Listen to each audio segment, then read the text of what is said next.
That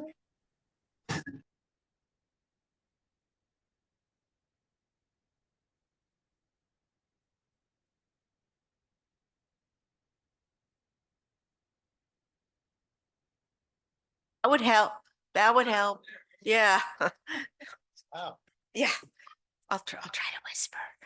I'd like to call the CCSD board meeting to order. Today is April 10th, 2025. It is 10:02 a.m.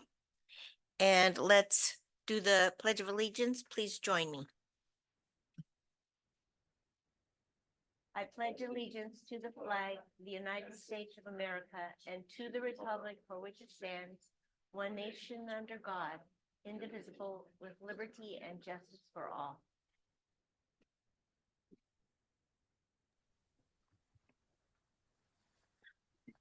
We do have a quorum. All 5 board members are here. And do we have a report from closed session, Mr. Carmel? Yes, we do, Madam President. Thank you. On March 13th, the board held a closed session pursuant to Government Code Section 54957B for a performance evaluation of the general manager. No action was taken. Thank you. Thank you. Okay, I would like to welcome all of you here today. We have a full agenda. We have enough time to go through 4 o'clock, but hopefully we will be able to be finished by that time. We welcome you to our board meeting. We really appreciate people coming and being here to speak. We also appreciate the people who are online. So thank you. Is there anything on the agenda that needs to be moved? I am asking that we take agenda item 6B after the public safety reports. Is that something that will be okay with everyone? Okay. Anything else? Nope. Okay. Do we have any board member communications? Yes, Director Farmer. Thank you, President Scott.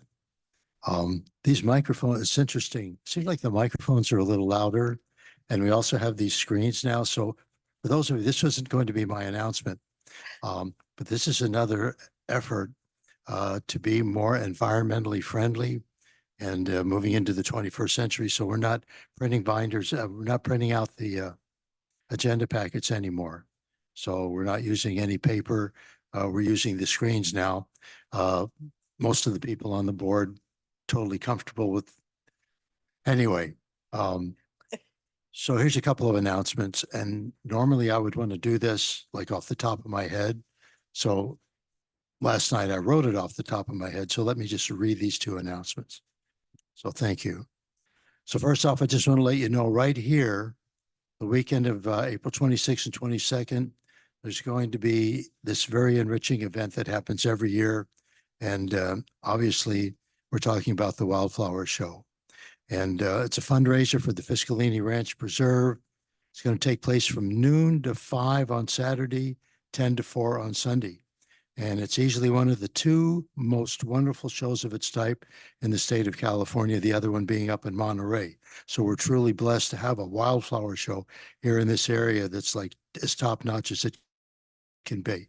So it's the representation of so much beauty, so much color that manifests itself through Mother Earth, through Mother Nature here in our area.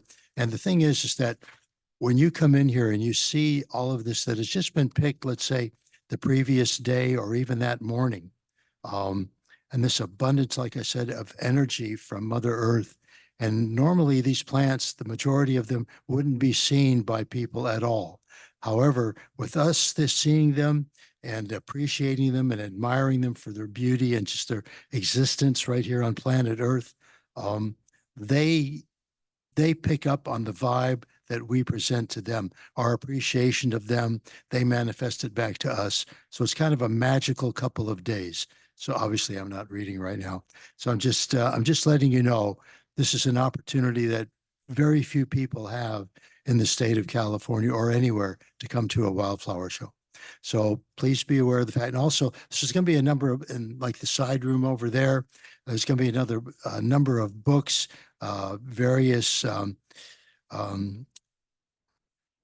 groups that are going to be there presenting information with regard to nature. And also we're going to have the cafe, the Wildflower Cafe, great food. So it's just a wonderful time for that weekend. And that's, like I said, April 26th and 27th, 10 to 5 on Saturday, not noon to 5 on Saturday and 10 to 4 on Sunday. Also, that same weekend on Sunday from, I believe, 11 to 3 at the Creekside Reserve, we're going to have our annual Earth Day presentation. Normally it would be on the 20th, but that happens to be Easter Sunday. So just to let you know, there's going to be, once again, a number of environmental groups that are going to be doing their presentations, having a tremendous amount of information available for us to have more of, how could you say it, a more blessed way of interacting and being present with Mother Earth. So once again, there's going to be a number of activities for people of all ages.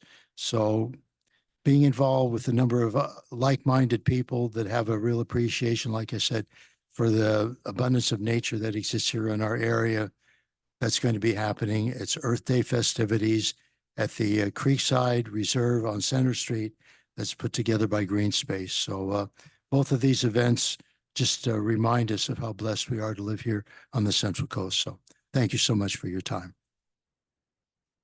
Yes, thank you. Thank you, Director Farmer. Any other communications from the board members? Nope. Okay. Then let's go to public comment, please. And this would be a public comment on anything that is not on the agenda.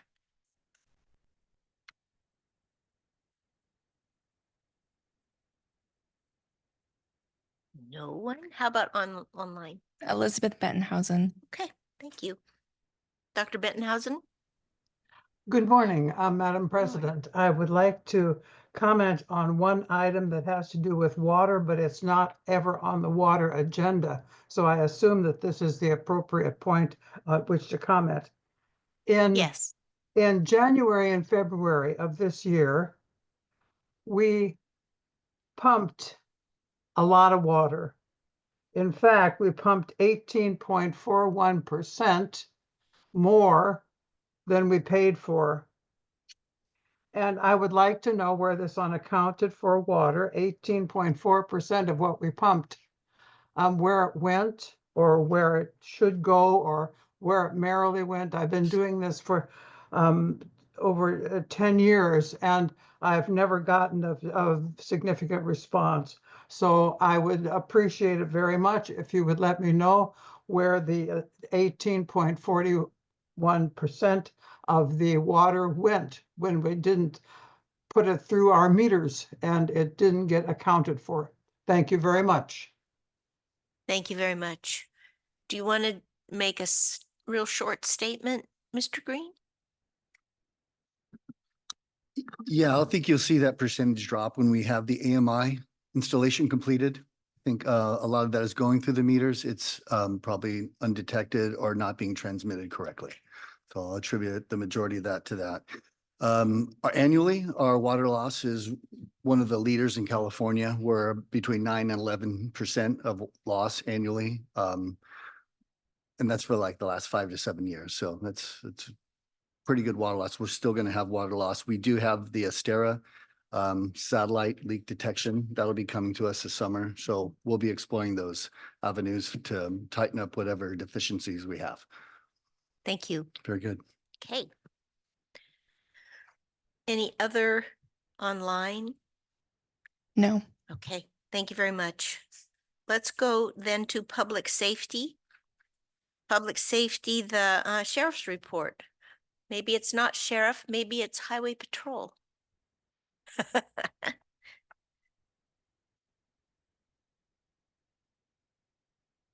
Good morning, and thank you for having me. Good morning. My name is Darren Januso. I'm the commander for the Templeton area CHP. I've taken over the command as of November 2024, replacing the since retired Lieutenant Chandler Stewart after his 30 years of service. I want to give a brief overview for those that don't know and to just bring awareness to what our patrol station offers your community. We're based in Templeton. We have a command of approximately 25 officers. It's led by a CHP commander. That's me as a lieutenant rank. I have probably approximately 3 to 4 officers on duty in the morning, typically about 6 to 8 at the maximum throughout a 24-hour period of time. After 10 p.m., it's down to about 1 patrol car. For your particular area, the Cambria community,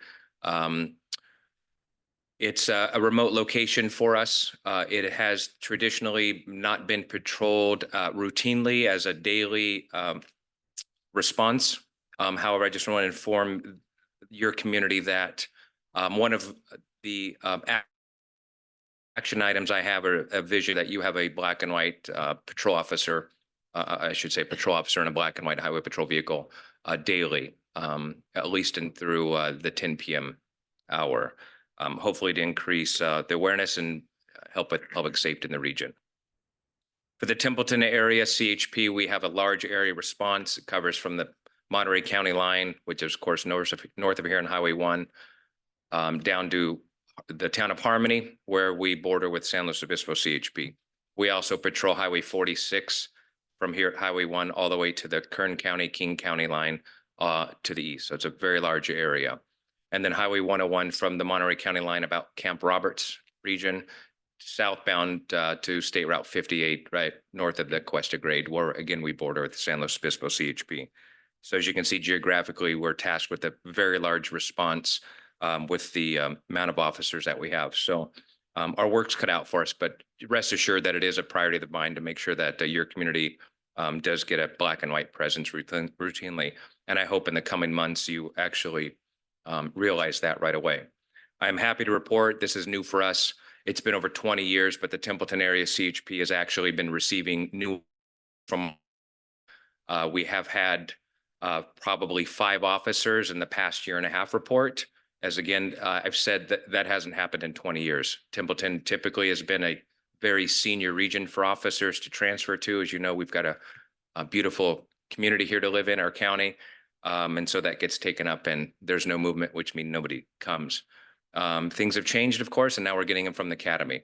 And literally these officers are 25 years old, new families, no families, and they're new to our area.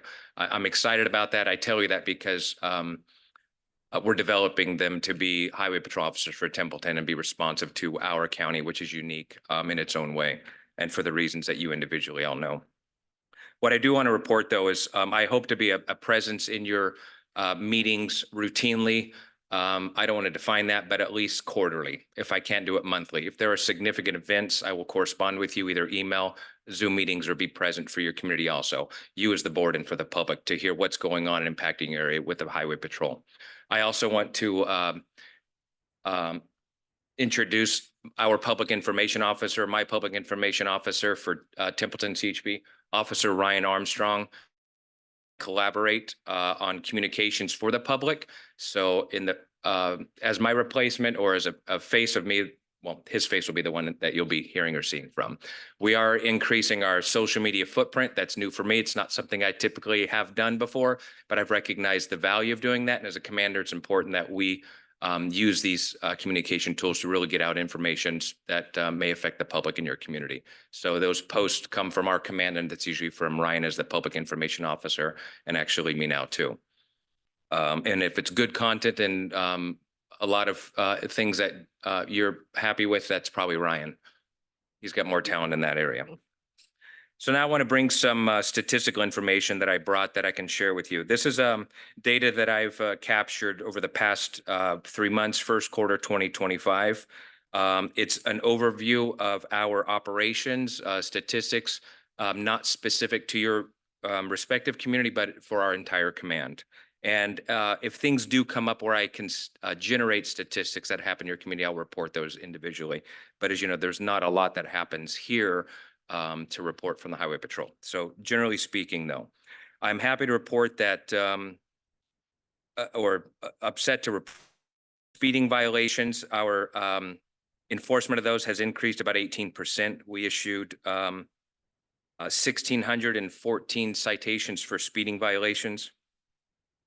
There were 18 citations for seatbelt violations. Our officers made a total of 3,100 enforcement contacts. They made approximately 58 arrests for various violations. I can say 48 of those arrests were for driving under the influence. 14 collisions were driving while intoxicated related, unfortunately. And we had one fatal collision that occurred in that first quarter also, and that was out on Highway 58 in the Santa Margarita region. Total collisions that we did investigate for that 3-month period were approximately 171. Some of these numbers are actually going down in the good way and going up on the enforcement side on our way. That just means that our officers are out there doing what they're tasked to do and holding people accountable for these violations that, of course, cause damage to property and injure people as well. And with that, I don't have anything else to report, but I'm happy to answer any questions if you have any, or the public. Thank you, Commander Januso. Do we have anyone in or board members? Any questions? Yes. Thank you. Thank you, President Director Scott. Drake, yeah. Yeah, thank you, Commander Januso. It's a good, I'm really happy to see the CHP coming to our meetings now and because you're important, very important to us, and welcome. And thank you for the report. I had a question about, just a general question about the reporting. Is there any segmentation by subregion for things like speeding, speeding violations and so forth? Is there like a coastal zone or something so we can get a sense of where the trends are occurring, or if there's anything special about what's happening here? Yes, I can't report that today. I don't have that for you, but I can generate information that could specify types of collisions, property or injury related, and number of violations or citations or enforcement contacts that are specific to the community here. And we break those down through county roads and here it'd be state routes. Of course, there's probably not a lot of county road violations.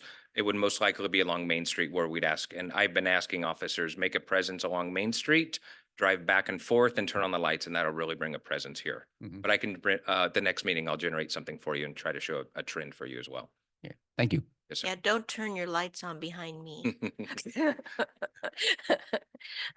Anyone else? No. Okay, how about in-house? Do we have anyone? Yes. Yes.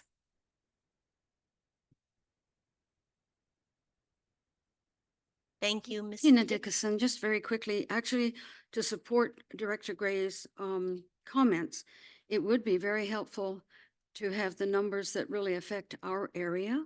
While I appreciate the count, his portion of the county, it doesn't help us really to identify issues that are occurring here via the watch of the Highway Patrol. But the presence here is certainly, and more presence maybe, is very much appreciated. Thank you. Thank you, Ms. Dickinson.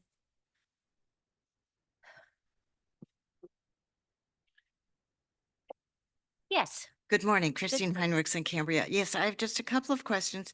One is the intersection at Burton, turning right onto Burton from Highway 1. There's a bicycle lane that's as wide as a vehicle lane, and there's some confusion, and I've heard that people have been cited for turning right from that lane. So if we could have some clarification on that, that would be helpful. And we occasionally do transport of marine mammals for the Marine Mammal Center. We have a special van, which, says what it is, but we've been told that if we run into a traffic jam, that we should contact you and just say, look, we have live animals aboard. Can you assist us? Is that correct?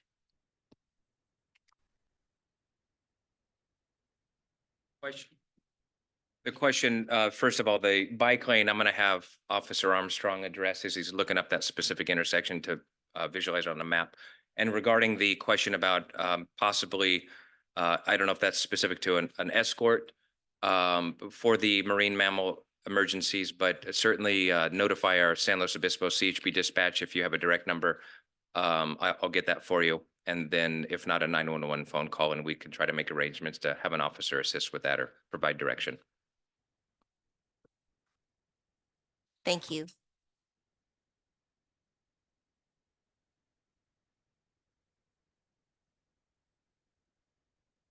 Anything else in-house? Yes, sir.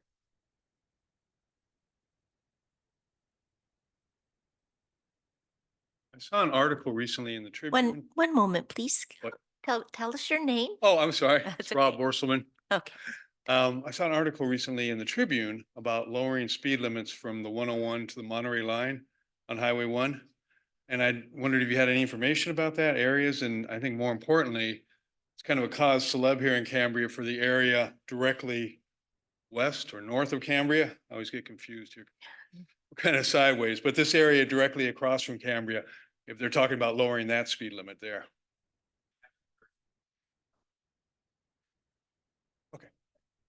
Yeah, I believe that there was a petition and that we had community members who were talking with the news people, and that's where that yeah. But there is a petition out there with a lot of signatures. So I'm wondering, should I wait for your PIO? Let me tell you that I have several friends who have been cited. So I'm interested in your answer too. So I'm uncertain what they're cited for without having the citation here, right? So if we're speaking of the vehicle being cited, there's not a specific bike lane there and there's not a specific, according to the map that I'm looking at. I can't speak for what's out there because I don't know if anything's changed, but there's not a designated turn lane there. So they are required to share the roadway with the bicyclist. I'm not sure what section they're being violated or cited for, but, and depending on the light, they would need to share the road with the bicyclist, right? They do need to make that turn from the driving lane. That's a solid line there according to the map I'm looking at. So they shouldn't be driving on the shoulder there. Yeah, that happens. That's happening a lot. I do it all the time. Does that answer your question? Yeah, thank you. You're welcome. All right. Anybody online? No. Okay, thank you very much. And thank you, Commander Januso. We really appreciate your being here. Excuse me. I'm sorry, President Scott. I'd like to ask the commander one question. By the way, thank you for being here today and for your presentation. I tend to drive, I'm not going to say a little slower than the average person. Let me just say other people drive faster than I do. Maybe that's a better way to state it. And I'll be doing, so it's 55, basically. It's a stated speed limit until we get to where the highway becomes 2 lanes each way. So I'll be going 60 miles an hour and people will pull up behind me. And I try to be very courteous. I don't like pull over so people don't even have to slow down and they just drive right by me and then I just get back in the lane. So it kind of troubles me, and I can understand, some people are going 65, 70 miles an hour in the 55 zone, and I'm doing 55 or 60. And sometimes I feel like, this is going to sound strange. I used to have a 59 Volkswagen split window van. I had to pull over a lot. And people would honk or wave or something like that. Maybe about 1 out of 8 people. And then with the passage of time, and now I have a 67 Volkswagen. And with the passage of time, fewer and fewer people acknowledge that I've moved over so they don't even have to slow down. They can just keep on going. So I just wanted to make that observation that because I love people and I essentially believe in the goodness of all people to some degree, but are you finding that people are more courteous, less courteous? Are you noticing any changes at all in the behavior of people driving on the road? And does what I'm saying make any sense? That I'm trying to be, well, that people don't even acknowledge that I move with a wave or a flash of the lights or something? It's an interesting perspective, Mr. Farmer, but I respect your view, and I commend that. Your love for humans is everybody should be doing the same thing. The personal perspective about, or my professional perspective about people's behaviors, I can't say there's been anything that's caught my attention that they're more or less aggressive or nicer. All right, thank you. Okay. Do we have anybody online? No. Hey, thank you very much. So let's go to our CTSD Fire Chiefs report then. This is 4C on the agenda.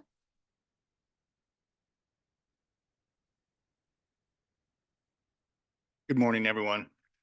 So this is the fire chief's report for March of 2025. So we had a total of 87 incidents. We had 5 false alarms, 21 public service assists, 1 hazardous condition, 59 medical emergencies, and 1 fire.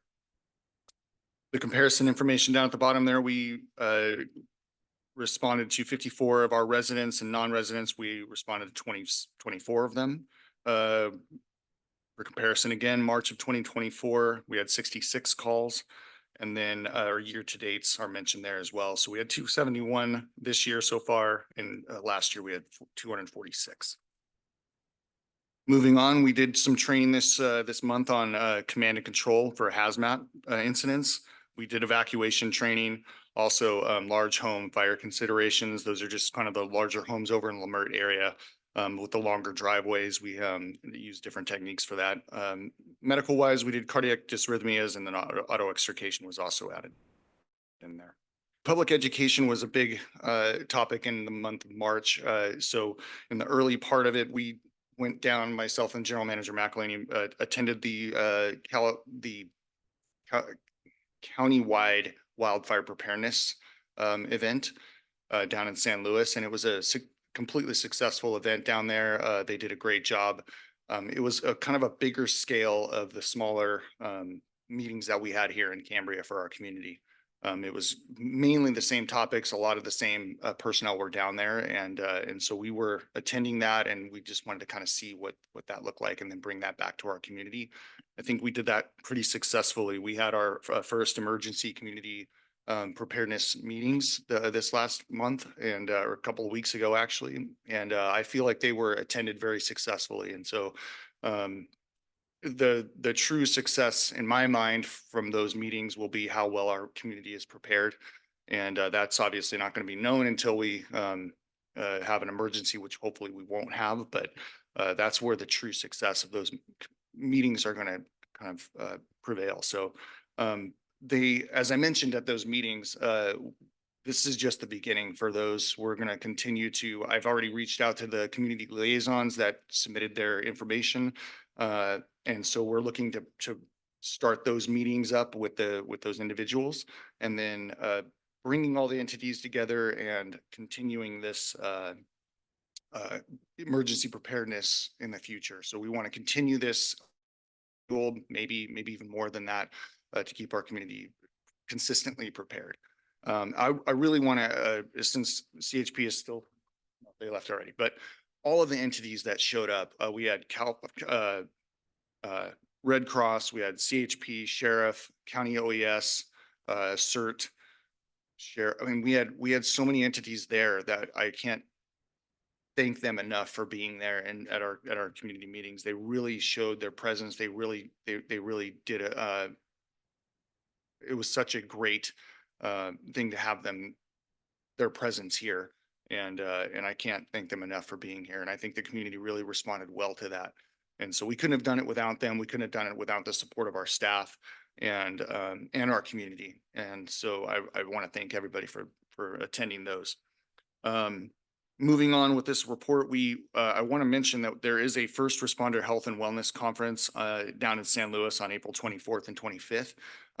Although it says first responder health and wellness, it's for everybody. And I would encourage the board to, if you had the time to attend that, that would be very, very, it would be eye-opening, I think, for our staff as well to attend something like that and just get an idea of what the first responders, what your fire department and our county-wide or statewide even, what they kind of deal with on a day-to-day basis and the issues that are coming up on in just their daily job.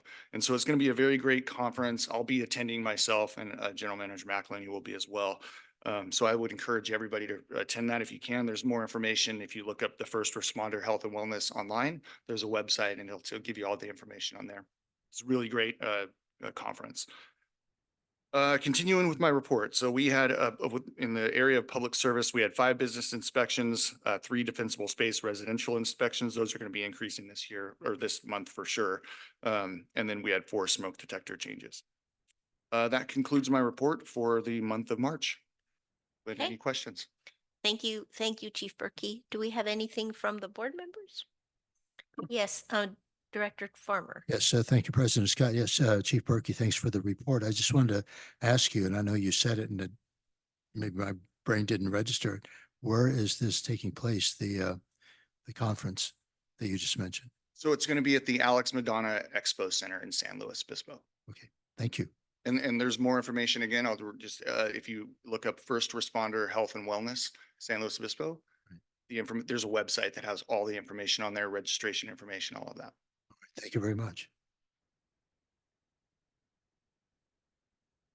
Yes, Director Gray. Thank you, President Scott. Yeah, thank you, Chief Berkey. Just a quick question about the defensible space inspections. There were just 3 in that past month in March. Were those on at the request of a property owner? Yes. And you mentioned that there'll be more inspections coming up. I guess maybe you could say just a little bit why, if you can. Because of the community preparedness meetings. Yeah. We had a really great attendance response to those meetings, and I had a lot of people come up to us and ask about that. Also ask about Red Cross doing the inspections. And so those are it's a really great thing, I think. And for our department, we've already got a lot of phone calls to schedule those. And so I'm looking forward to doing them and in conjunction with Red Cross, CAL FIRE, but that would be the reason why, it's because of those meetings for sure. Thank you. Director Dean. Chief Berkey, do you want to make any comments about cat rescue? Yeah, I would absolutely. So this past weekend we had a notification for a cat in a tree, which is very common. And so we do respond to those, and I want to essentially if you call 911, which is appropriate in any case, if you have an emergency or anything that's going on, obviously the fire department or whatever the requested entity is going to respond for sure. And so whether it's a cat in the tree, whether it's a seal in the road, deer, we're obviously going to respond to all of those. Not all of those are appropriate. In the area of the cat rescue, typically what we do is we recommend not to do that because what ends up happening and the reasons why, and I'm not an expert in animal husbandry at all, especially with cats.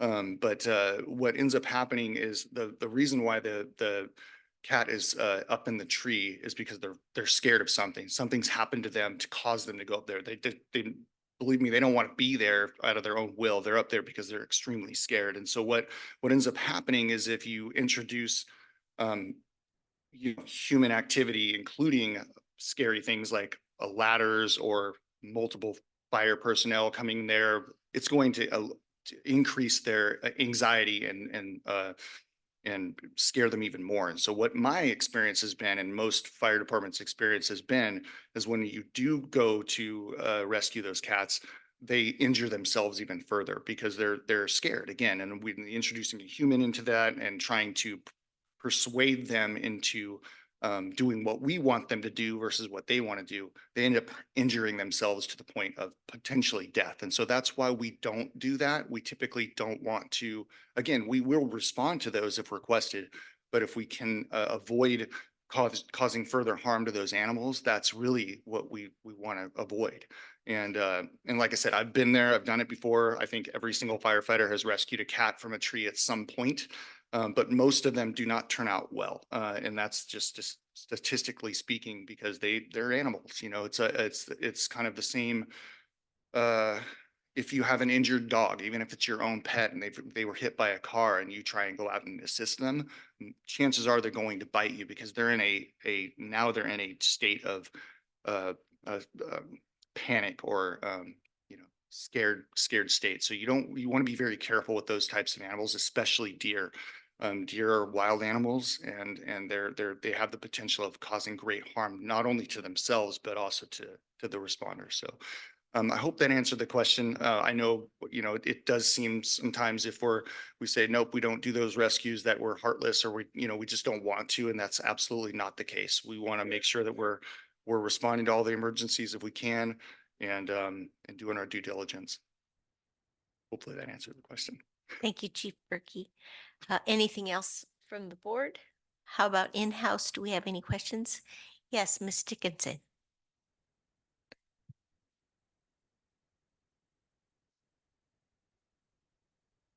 Tina Dickinson, thank you.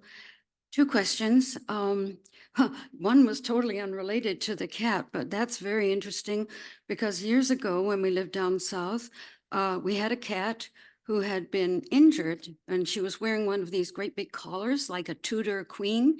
And I was teaching a voice lesson at the time and I heard this meowing and my cat was up on the neighbor's roof with her collar intact. And I went, oh my gosh. So one of my daughters came home from school and I said, Amy, please attend to the cat on the next door, our cat on the next door neighbor's roof. I guess I never would have thought of calling 911 for that. But believe me, our cat was very happy to have been rescued from a difficult situation. So she tried that in our house in Cambria as well, and which is way taller. So so I would think most people would attempt to rescue their animal before calling 911. But then the other question was related to the first item. I'm not clear actually on what is required of homeowners or business owners regarding the ordinance that was passed for shrubs, whatever that might be an issue for potential fire. So is it up to, like it has been in the past? For example, I've had to call twice on a neighbor to CAL FIRE to come and check areas that are potentially very dangerous. Is that still the case? Because I haven't followed this as closely as others because I've been spending my time on a bunch of other CCSD stuff. So if you could answer that, clearly for me, I'd appreciate it. Thank you so much. Thank you.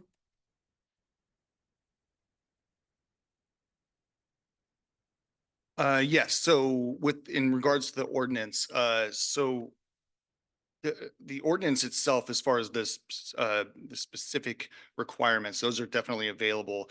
I don't want to go through every single specific portion of that ordinance, but they are available online and I believe they're posted. Yeah.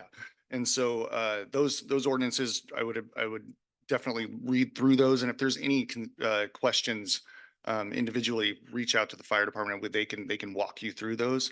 But as far as the implementation of those ordinances, so there has been some talk about that we're going to be going out and doing just random inspections of homes, much like we do the weed abatement ordinance or the unimproved lots. And that's not the case with this ordinance. So CAL FIRE is still going to be going out and doing their routine checks of the improved lots, all the homes, and doing their defensible space inspections. Every year they do that. They drive through town. That's still their responsibility. So what this has done is giving the citizens the ability to notify the fire department if there is an issue or if somebody requests us to come out to their own property. Then we can come out and we can evaluate the property and see what needs to be done as far as defensible space, and then also the bigger part of it was if you have a home that has a merged lot onto it, which we have a lot here in Cambria. So you have one or two lots that were vacant at some point. The homeowner has merged those into their property. What ends up happening is those no longer get inspected by our fire department with our weed abatement ordinance. And so they're just left to be open and they're left to be grown sometimes to, they become very problematic. And so what this ordinance has done is allowed us to enforce that new ordinance, which, like I said, I don't want to go through every single step of that, but it enforces the ordinance around those properties now versus just the defensible space area right around the home itself. So this extends it a lot longer to the larger properties that we have in Cambria. But we're not going to be going out and just inspecting those randomly, where I'm not driving through town and doing what Cal Fire does. We're not going to, we just don't have the manpower to do that. But what we do is if we notice it, or if somebody notifies us of those properties, we can come out and we can inspect them in that case. Most of the time that's happening because of, somebody recognizes that they're neighbors or they've seen a property, or if our fire engines have been driving or responded to a home or something along those lines and they notice something that has been in potential violation, then they can inspect that and then we can move forward with it. I hope that answers the question. I have a question in regards to that. So there is no weed abatement date for improved lots. No, Okay. no. Right. Anybody else in-house? No? How about online? No. Okay. Thank you very much. Thank you. Shuki. Okay. Let's then take, as we spoke about this before, let's go to regular business agenda item 6B.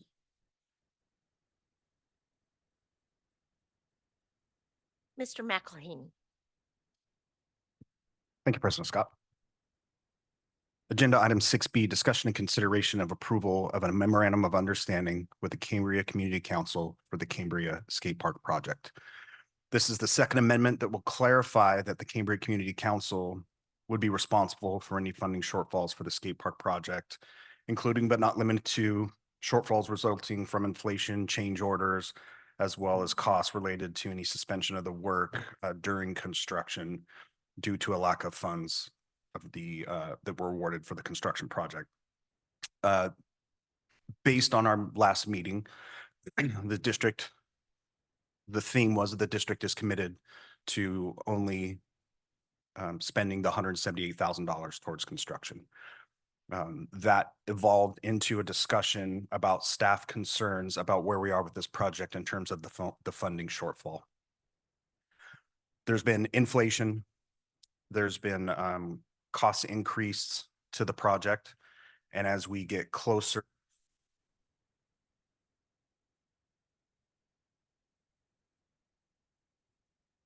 check.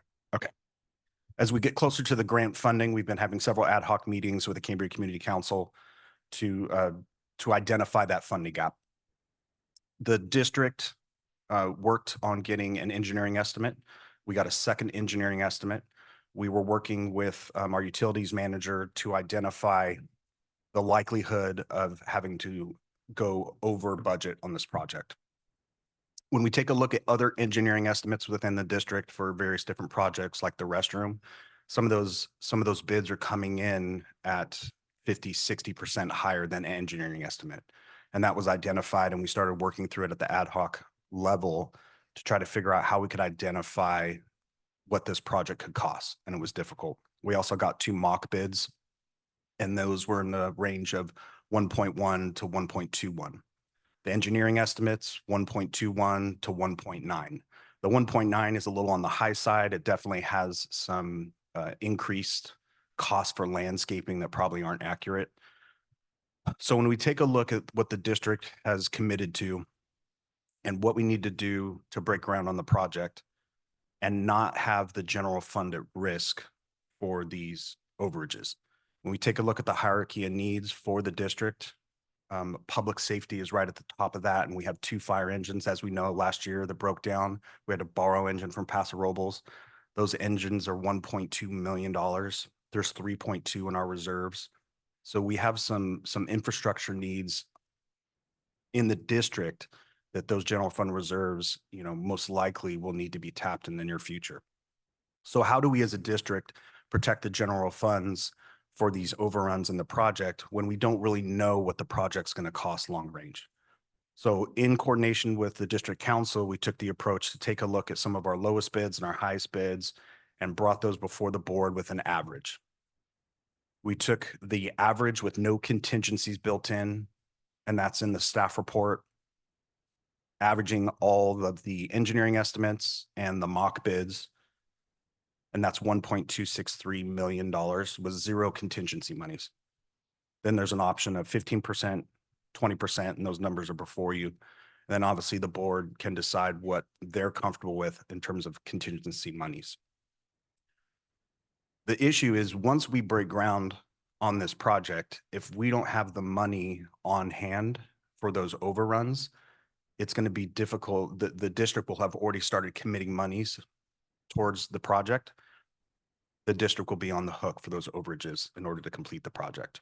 And we will be submitting reimbursements to the federal government.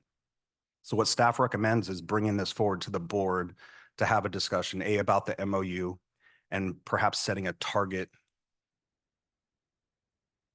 money, the targeted amount of monies that they would like to deposit with the district in which they would feel comfortable moving forward with an RFP.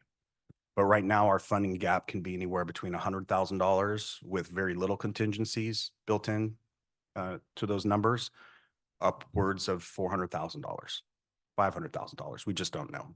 And so ultimately I'd like to turn it over to the board for that discussion and have the board decide what they're comfortable with in terms of moving forward and the MOU. Thank you, Mr. McElhaney. So could we have a report from the ad hoc? We do have an ad hoc, and those ad but- hoc members are? The ad hoc member are myself and Director Farmer, but first can I ask if Mr. McElhaney can give us an update on the status of the grant? Oh, sure. So we just were on the phone with the granting agency yesterday. They want to see a contract for tribal monitoring. And so Mr. Reaper, Mr. Green are working on that. And that's really the last piece of it, is once we get them that contract, they'll begin to start the funding process. So I'm glad you brought that up. There's been a little bit of a narrative that the district is trying to kill this project. I want to reiterate that that's absolutely false. We have worked really hard on this grant. And between the funds the district has committed, plus this grant, is over $700,000 of effort towards completing this project. And this grant started back in May, June of 2023, and we've been working on it the entire time. District staff, along with Ms. Dodson, helped rewrite the narrative for that grant and submit it. We had several meetings with state parks, months after months. And then once we were awarded the project, Mr. Green, Mr. Reaper, myself have worked with the federal government on all of the red tape it takes to see this through. And we're still working on it today. So soon. Yes, and I was going to mention all the effort that all of these members of the staff sitting here, along with Tristan Reaper, our project manager, have put in on obtaining this grant and doing all the documentation, the studies and the reports that have been needed all of this time. And if it had not been for their efforts, this grant would have fallen through the cracks. So I think they need to be commended for that, not criticized for stopping this, because if they wanted to stop this project, they could have done it by screwing up the grant. And they didn't. They put, excuse my language, they put in a lot of effort on this to make sure this grant happened. Okay, on to the ad hoc committee report. Okay, so the ad hoc committee consisted of Director Farmer and myself. We had several meetings, and those meetings included district council, our general manager, our utilities manager, Jim Green, our project manager, Tristan Reaper. The two of them inherited overseeing this project when Mr. D'Anzo left. It also included sometimes Steve Niffen, as well as Miss Amadei, and as well as Dick Clark for the majority of all of those ad hoc meetings. We had meetings, 2 meetings in September of 2024, 2 meetings in October of 2024. In December 5th, we had a meeting on site at the skate park location. Mr. Carmel was not at that one, but that one also included representatives from Sticks and Stones and Coastline Grading and a landscape architect, where we discussed the possibility of in-kind donations and also of getting another estimate on this project. In these meetings, we did talk about how much funds were available and what the gap was. And so we've been discussing this gap since September and how to deal with this gap. So that gap was known all this time. Okay, and in order to define that gap, the district went and got all of these estimates that you are seeing here today. And I believe there are full copies of the estimates up on the counter. So you can see these estimates detailed out. You can also see that PG&E solar and the Native American monitoring is not included in those estimates. We met yesterday. Unfortunately, Director Farmer was not able to attend, but we met with Mr. Green, Mr. Reaper, Mr. McElhaney, and Mr. Clark from the Cambria Community Council to discuss exactly how much money was in the bank that the Community Council was holding. And as of yesterday, the Community Council had in their account $321,775. That is the cash on hand for Skate Cambria that is being held by the Community Council. We added to that the $600,000 to the grant, the $105,000 that is remaining from the $178,000 that the district promised to use for the development of this project, as well as the $47,500, I believe, from the restroom. So that helped us get up to the point to where they are now, total funds, and have that number here. I'm trying to find it. Do you have that, Mr. McElhaney? I can estimate it. I don't have it right in front of me, but I believe they're right about $420-ish thousand on hand. Okay, but then we're adding the $600,000 for the Correct. grant. Correct. Okay. So there is a significant gap. And we're hearing that this is fully funded and we're stalling this because of PGD. It is not fully funded. Okay, even without putting a contingency on here, it is not fully funded. So we definitely need to see more fundraising. The district is living up to their side of this agreement. We promised 178,000, and that is exactly what we are working off of. The community council has matched funds that have been spent already. So that gets us down to 105,000, and we are willing to put that towards the construction of the project. So just wanted to clarify where we are. Thank you. Thank you. And Director Farmer, do you have anything more to add? I think the main thing I want to say is that, and I'm probably just piggybacking on what Director Dana said, but I know personally, speaking for the two of us, so to speak, and other folks involved, we have an affection for this community. People of all ages. And in no way, shape, or form would we not want the skate park to exist in this community and not want it anywhere other than across the street. And I think we showed that at last month's board meeting. It's unfortunate with regard to the problematic circumstances that are happening financially. We are doing as a district the best we can to work with Skate Cambria to make this skate park a reality. And I would hope that people would understand that. As has already been said, in no way, shape, or form are we not wanting the skate park to exist. With regard to speculating on having it on the East Ranch. That wasn't necessarily indicating that that's where anybody wanted it. It was just an option that was being proposed because of the financial circumstances. But I would say that we as a board, as a district, are committed to having this skate park built. But obviously, we're not the only ones that are involved in the financing of it. And hopefully this will come to fruition at some point and the project will begin to take place. So that's my statement. Thank you so much. Thank you, Director Farmer. Director Dean.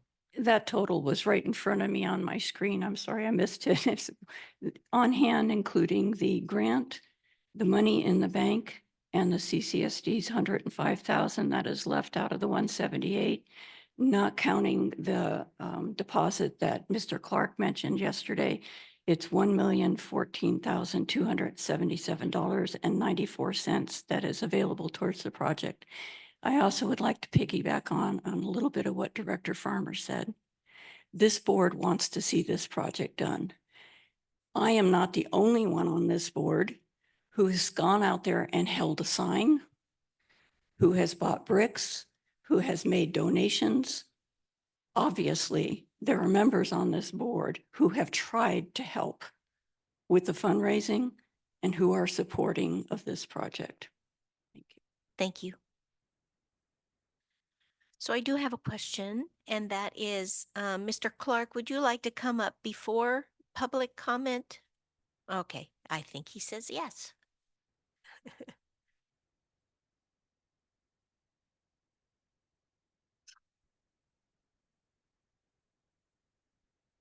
Thank you, President Scott. Yes. What would you like me to include or? Just since you were at a lot of the ad hoc meetings and that kind Okay, of thing. I'll talk about the Second Amendment. It just reinforces the MOU that we have. We could continue with the MOU, but the Second Amendment is to designate the funds to be raised by Skate Cambria. I was concerned about the word responsible for the CCSD, but that was our responsibility is only holding the money for Skate Cambria. And District Council Carmel explained it, showed us several places where it's at. So we have no concern. We're ready to go forward. The MOU is good. We've got the money. That's all I have. Are there any questions or? Let's go ahead and take public comment, Okay. and then if you have any responses that you'd like to make, let me know. Okay, thank you. Sure.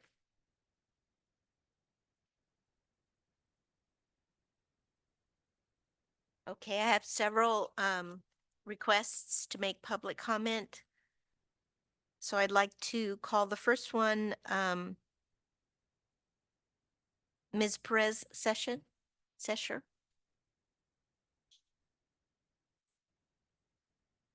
Sure. Is she, do I have a piece of paper? Yeah. Okay. Shannon Covey? Oh, Shani, I'm sorry. Yeah. Hello, board. So I'm Shani Covey, and I have lived in Cambria for at least 45 years, and I've had Robin's Restaurant, or have Robin's Restaurant for 40 years. So I'm here to speak on behalf of the many restaurants that are in this community, not just restaurants, but other businesses too. So it's just not for me alone, but I'm here to speak in support of the skate park. A little history: when my kids were young, oh gosh, they're almost 50 now. I wish that we had a place for them to skate then. I remember them getting in trouble with our neighbors behind us on Robbins when they would skate on the sidewalk. So the skate park is, I feel, a really important addition to this community.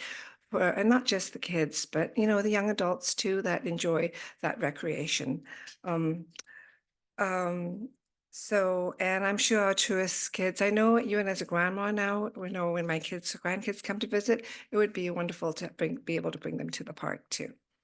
So like I said, I'm representing a lot of different businesses. We're holding a fundraiser on the 27th, which is the same weekend as the Wildflower, but there's there's 2 days of the wildflower, and I feel like it'll give people who are coming the opportunity to attend another event. And we're going to put on a fabulous buffet with music, and Power Collective at Stolo is donating the space to have this event. So I just want to say that there's a lot of community support for the skate park, and this is just one event that recognizes that support that's there in the community for it. So just wanted to tell you that. Okay, thank you. Thank you very much. If I could just quickly, I'm sorry to, Sandy, could you tell us exactly what time that event's going to be taking place at Stola Winery? Yes, so it's on the 27th, Sunday at from 1 to 4. And I know the Earth Day event is that day too, but it's earlier in the day. So it's going to be a long day and a lot of fun for a lot of people here. Okay? Thank you. Great. Thank you. Okay, so let's have you then. There you are, Miss Perez Cesar. Cesar? Yes, Cesar. Thank you. thank you. And thank you all for also being supporters of the skate park. I just want to tell you, I'm just so proud of this community and how everybody has stepped up. I think what Shani just said is just wonderful. We have a whole slew of fundraisers that are going on to meet the gap because the community is so supportive. And I just want to say that we just received $1,000 from Rotary, and we're just really grateful for that money. Also, Pep Fernandez, who is the owner of Dream Quest Fitness and Wellness, is going to be doing a fundraiser this Saturday at the Squibb House. And can I read his letter? Is that okay? Sure. Okay. He said, as a retired educator of at-risk youth and as head varsity basketball coach of more than 35 years, I know how important it is for youth to feel supported, to have outlets to pursue and enjoy their passions. It's important to provide safe havens for like-minded kids to gather outdoors, away from social media, to socialize, move, play, and practice. As the former director of an alternative high school, I've witnessed the many tragedies that befall kids who have fallen through the cracks. I see this moment in Cambria's history as a mammoth opportunity for all of us to do something good for kids and to champion by securing the promise of a skate park. As the owner of Dream Quest Fitness and Wellness in Cambria, I believe in the healing effects of movement and the comfort we all find within a supportive and nurturing community. I feel this skate park offers not only the opportunity to move and play, but also a safe place to simply be a kid. We are so passionate about the realization of the skate park. We're hosting a fundraiser on April 12th at the skate park. For more information, call 805-990-9183. So that's from him. This next letter is from Whit Donaldson to board members of CCSD. I teach 7th grade history and English at San Lucia Middle School here in Cambria. Knowing the children and young adults will always be part of our community, I endorse the recreational activity that the board can support, and the skate park is one of many projects we need to complete, but this one is within our grasp and should be taken to its completion sooner than later. This one is from Steve and Cindy Beto, which many of you know. We have been residents of Cambria for over 40 years and we support the skate park project. We're happy that there's a grant to help with the project, and we would also like to help with fundraising. We hope to see this project move forward as soon as possible. A healthy community supports youth and adult activities. This one's from Colleen Juarez. Let me just interrupt you. Oh. I'm going to give you an extra 3 minutes Okay. because you're reading from other people's input. Thank you. Sorry, I kind of forgot I have these letters and I was like, I don't want to mess this up. Okay, and Colleen Juarez, many of you know from Fitness for Life, to whom it may concern, as a 35-year full-time resident, I feel the skate park is a needed activity in our community. Let's face it, there are plenty of activities for us older people, but not much for our children and families. There are future Cambrians, and giving them healthy activities to engage in after school and weekends will keep them healthy and active, as well as create fond memories of their childhood here. Who knows, they may become our teachers, our business leaders, our paramedics, or firefighters when they become adults. One of her sons is a firefighter and a skater. Small communities, I feel, should look out for each other, and I feel the skate park would be one of the ways we are doing this. And she's also committed to helping with fundraising. So those are from people in the community that have been so supportive. And so the part that I wanted to say is my background is working with nonprofits and government grants. I have served on a finance committee for over 15 years with finance committee for CAPSLO, which is an over $1 billion budget. And all of our grants are federal, state, city, and county grants. In the 15 years I've been on finance committee, I've never seen a bid that we were charged for. So I thought maybe I was mistaken. And so I called our chief financial officer at CAPSLO to see if I was mistaken. And she said in our 30 years of having federal and state grants, we have never, ever allocated money to pay for a bid. And the reason why I'm bringing this to your attention is, as the community, as the children who are giving their birthday money to donate to Skate Cambria to meet this gap, I just want to make sure that our general manager, sir, if you would be just a good steward of the money that we're raising, and just try to keep it economical by using the least expensive ways of getting the project done, which would include using solar in the bathrooms, and thinking about ways that we don't produce more costs.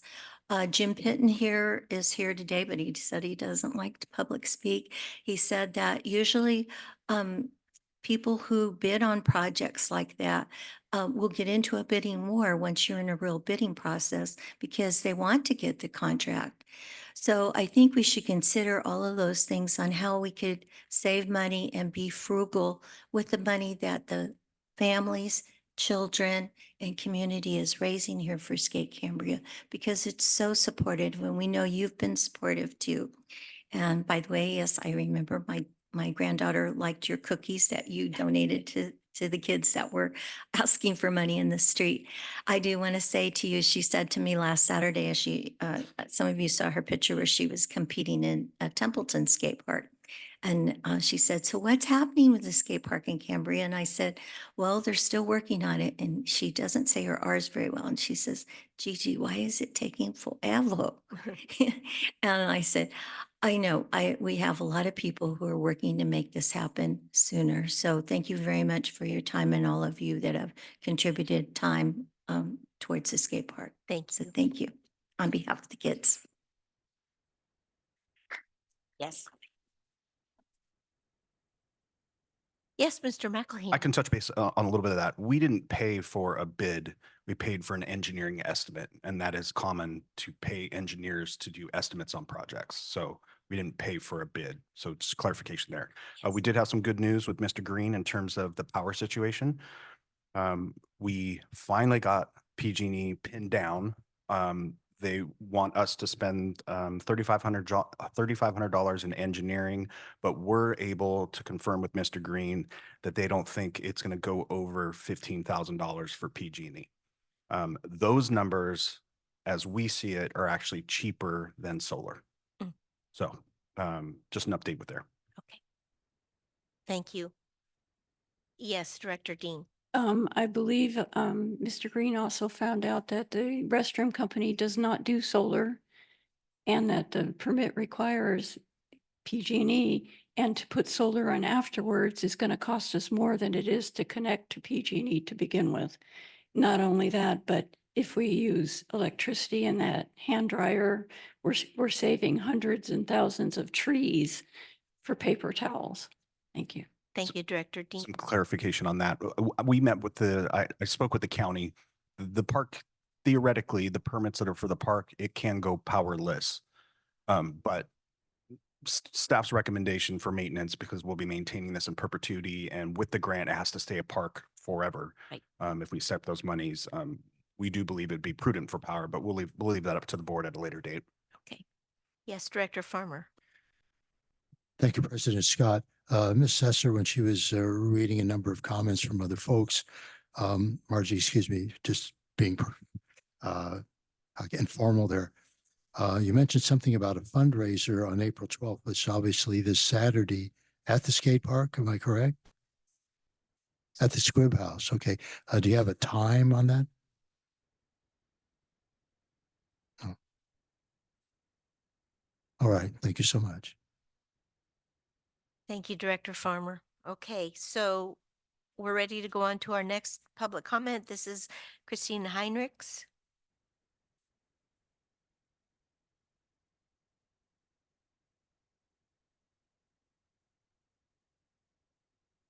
Hello, Ms. Heinrichs. Good morning. Christine Heinrichs, Cambria. Skatepark supporters have demonstrated their good faith by raising hundreds of thousands of dollars for the skate park. In this agenda item, General Manager McElhaney reasserts his authority to stop work on the project after construction has started. As Vice President Thomas said in the March meeting, interrupting construction will certainly increase costs. To avoid any future confusion on this point, I ask the board to require Mr. McElhaney, in the event he decides to stop work on the project, to get board approval before stopping work by calling a special board meeting to consider the issue. If the board is concerned about costs, the best way to contain costs is to get construction done between April and October, which will cost $25,000 to $30,000 less than construction during the rainy season. Skateboard now. Thank you.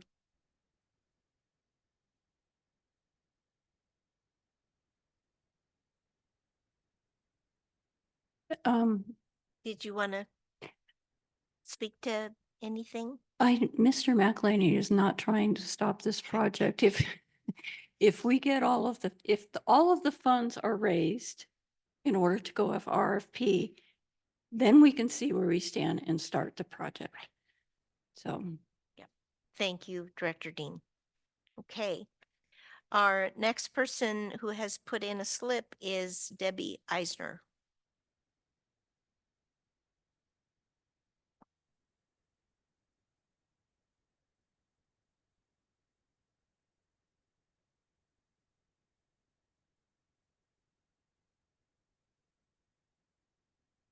Hello, everybody. My name is Debbie Eisner. I also hate public speaking. I'm going to read a letter from a good friend of mine named Debbie Markham, and it goes like this. Dear board members, I am writing to convey my sincere belief in support for the Cambria Skate Park being constructed. I have raised 2 kids from birth until college at Cal Poly. They both enjoyed the skate park their entire 16 years here until it was removed without warning, especially in the seasons where they did not play a sport. As a parent, we relied on it. We, along with many local families, have donated money and been looking forward to its completion. The community has shown its support of the skate park, and I am writing to voice my strong desire to please continue with the plan that was approved. My husband grew up here in Cambria from 1977 on, was on the football team at Coast Union, was homecoming king of CU, and has been a Lions Club member serving the community. He is an avid skateboarder and does not want to keep driving out of town. Please keep moving forward with the permits, the grant received, and matching funds to get started as soon as possible. Weather permitting is good and there's no delays. I travel a lot for work and fun and see skate parks in many towns smaller than ours with excellent skate parks. We truly want and need this in our area for our youth and our community. Sincerely, Debbie Markham. And I just wanted to add to that, I too have been here for over 20 years and have raised my children here. I remember when my kids used to go to Poly Pro next door when it was the teen center, which, you know, wasn't a great environment, but it's nicer to get them outside. And on a side note, I am a big fan of the pickleball community. And for me, it would be like if they just removed the pickleball courts and said, okay, now you have to go to Morro Bay or Tuscadero or Paso or something and go play pickleball, but you can't drive there. You have to have somebody drive you there, which is like these kids that can't drive. They have to have their parents drive them to Templeton or where else to go use a skate park. So I think it's really imperative that the skate park be here so they can skateboard there or ride their bikes there. So it's important for our youth. Thank you. Thank you.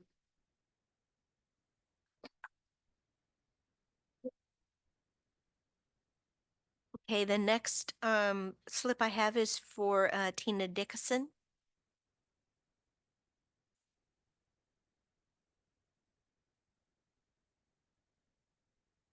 Thank you, Tina Dickinson. While searching the district's website for estimates, bids, whatever you want to call them, I couldn't find anything. But yesterday, all of the estimates for bids, two are called estimates, showed up on the district's in the agenda. I found a reference, however, on the district's website for the payment of $3,100 to Canon, which was in the February expenditure report in the board's meeting of February 13th. Payment was made to Canon Engineering, January 6th, for under the pros account, under engineering estimate for construction of skate park. Why did CCSD pay Canon for what it says on their estimate? It actually says opinion of probable construction cost.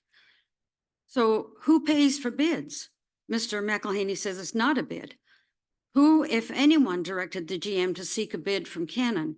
When did the board learn of the Canon bid? Apparently September, Director Dean says there was an issue about a gap. I think that the elephant in the room as I look at this agenda item today is the Canon bid, $663,000 more than the lowest bid. When you guys hired Grace Environmental Services, you took the lowest bid. And you had a huge item of every bid in that report. So I'm very concerned about the Canon bid. It's just come up all of a sudden. We've never seen it before. And yet you're including that with the other three. Very problematic. I also would ask why CCSD is requiring the community council not to raise tons and tons of more money, but why they're also expecting them to be responsible for maintaining the skate park. CCSD's mission statement says, quote, the Cambria Community Services District provides water, wastewater, fire protection, emergency service, parks, recreation, and open space for our community in a safe, cost-effective, and environmentally sensitive manner. Why would a skate park on CCSD property not be maintained by the CCSD? It is the responsibility of the property owner to maintain its property. The onus placed on the community council is beyond reasonable. This latest iteration is unnecessary and flies in the face of fairness. The GM maintains he takes direction from the board. If that is the case, then I am asking the board to direct and oversee the general manager in this particular situation. I would also ask for updates on the grant process. Mr. McElhaney gave us some updates. I contacted State Parks yesterday, and the tribal issue that was brought up, $2,200 a day, they said that's cleared. I would like to have confirmation from the GM on that. Please take a look at page 15 of the application, where funds include $21,696 for multi-year skate park design. Ms. Dickinson, please summarize, and you're out of time. Okay, I will just read the last paragraph then. I'm asking the board to recognize that the community is behind this project. The board has stated in the application that it is behind this project, but not by resolving this item in a fair and equitable way. You will have created a division in our community that many of our youth have been looking forward to with great anticipation. Please take action to fairly address this item by removing the exorbitant cannon bid and move forward with the project by going out to RFPs. Thank you. Thank you.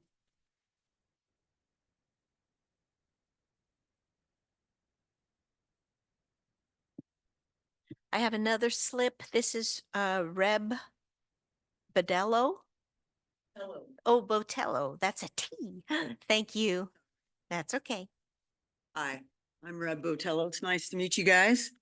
So on the skate park topic, I'm really glad that I came down to witness the whole thing in person. Because somehow it's missed when it's like through Zoom. You can't always feel the energy, right? So I'm stoked to hear that you guys are all pro skate park. I wanted to just make a couple of general comments. The question about like moving the park somewhere else. It was concerning to me because I'm like, we already labored over that for months. And then it came back up and I didn't understand why it was coming back up. And so it made me think, what's happening, right? So hopefully you guys could understand that if you make a decision on something and then you bring it back up later, that you're like, I mean, I'm just a community member. I'm not a paid employee. But you understand now why? Money. Right. Money. We need a fire engine. And then in regards to the bid, so my background is in procurement, and it's always a concern that a vendor is going to, lowball you so they get the bid and then they're going to try to charge you more, right? I think that it was wise that the group went out to 2 local companies and the bids were very similar, because I'm like, okay, that's good news. The third bid, being that it's a larger firm and that it's in LA, it didn't really make sense to me. So, I mean, I wouldn't hire somebody from Santa Barbara to come and paint my house because I know I wouldn't be able to afford the cost of putting them up at the hotels and all the things that go with the logistics of having a firm that's that far away do a quote. So I didn't think that was fair in terms of like comparing apples to apples. But I get what is happening here. We're highly sensitive to not being on target with our budgets. So I was proposing that maybe when you look at the terms on how it's going to get paid, that it's paid per the contract or the first estimate for like Q1, 2, and 3, or whatever the span of the project is, and that the overages, if there were, that they would be tacked on to the end, to the last payment.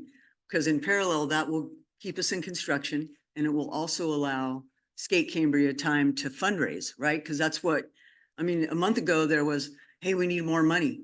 And everybody got to moving and grooving, and there's like almost 40 grand that we accumulated in that time. So I'm hearing the sense of urgency from you guys. I know that my team, Skate Cambria team, is hearing that sense of urgency as well.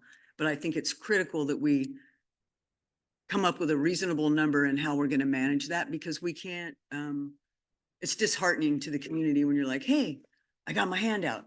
Oh no, we got everything we need. No, I changed my mind. I got my hand out. And then we got a revised number. So Ms. Botello, can you yes, please summarize? Yeah. So landing the plane, I'd like to see what we could do in terms of payment, right? So that overages fall at the end. So there will not be any delay and there would not be any stopping of construction, and that Skate Cambria can continue in parallel to fundraise, which there's no fear of fundraising here. These guys are crazy for it. All right, that's it. You. Thank you so much. Thank you. Madam President. Yes. Yes, Director. May I clarify something about these numbers? Yes. Okay. So as I mentioned in ad hoc meetings, we were trying to give Skate Cambria a number of what the gap was. And so in order to do that, we agreed to get some preliminary estimates.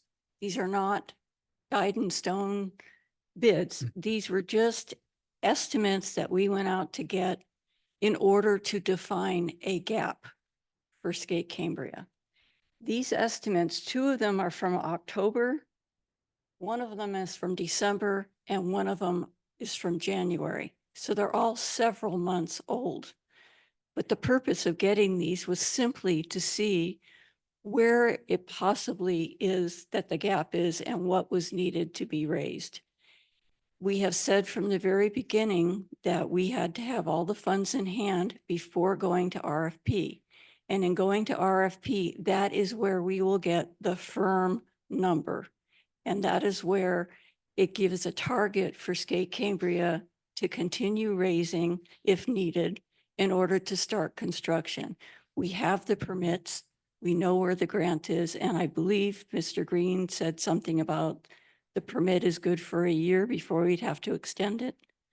Hopefully, with the energy from Skate Cambria, the fundraising won't take that long. Hopefully, with all of this enthusiasm, people will come forward and raise this money. But these were just to get an idea of how much money we're looking at to raise before going to RFP. Am I correct, Mr. McElhaney? That is correct, Director Dean.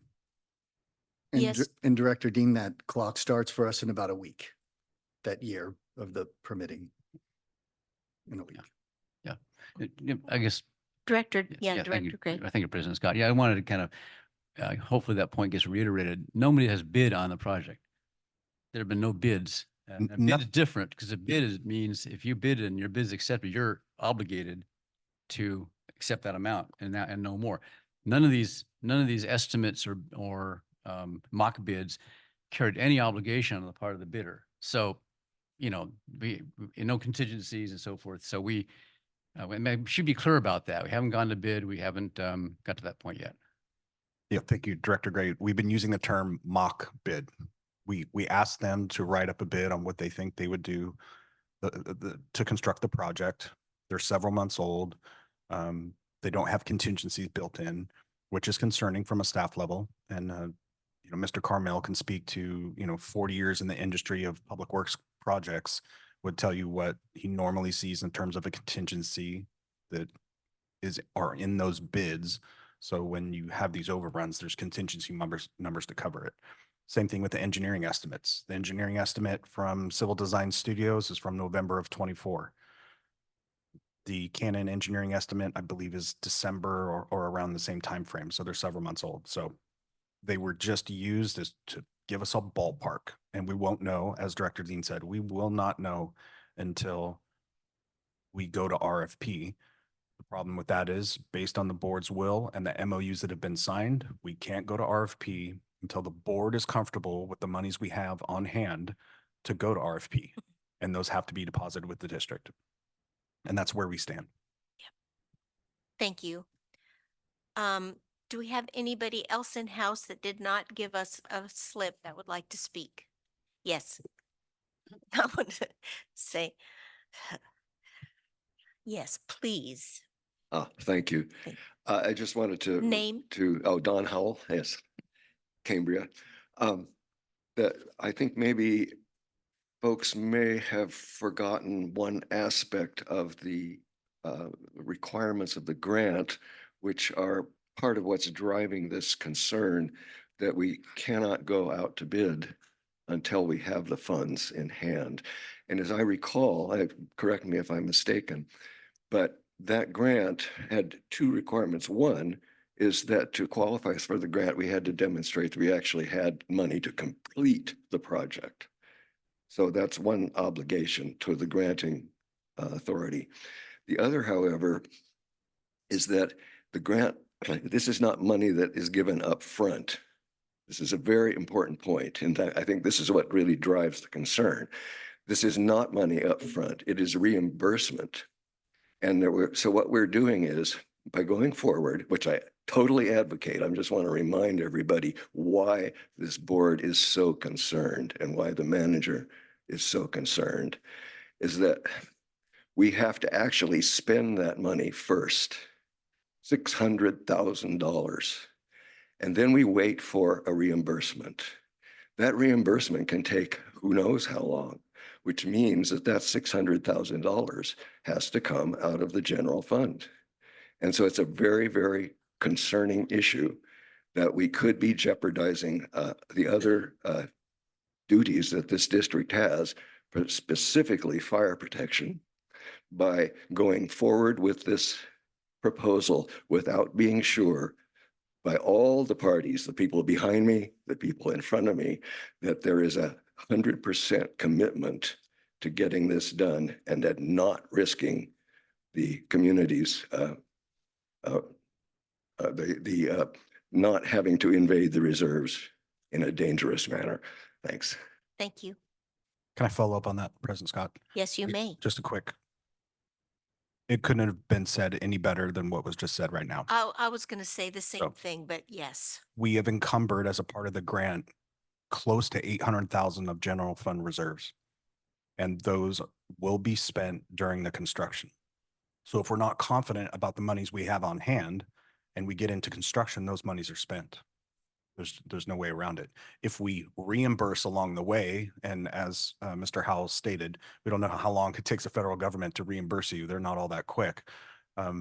If somehow this project was to fail mid-construction, then we would have to pay back the granting agency and reject the grant, which means we could spend $300,000 or $400,000 or $500,000 of general fund reserves that wouldn't get reimbursed because we came to a shortfall on the funding.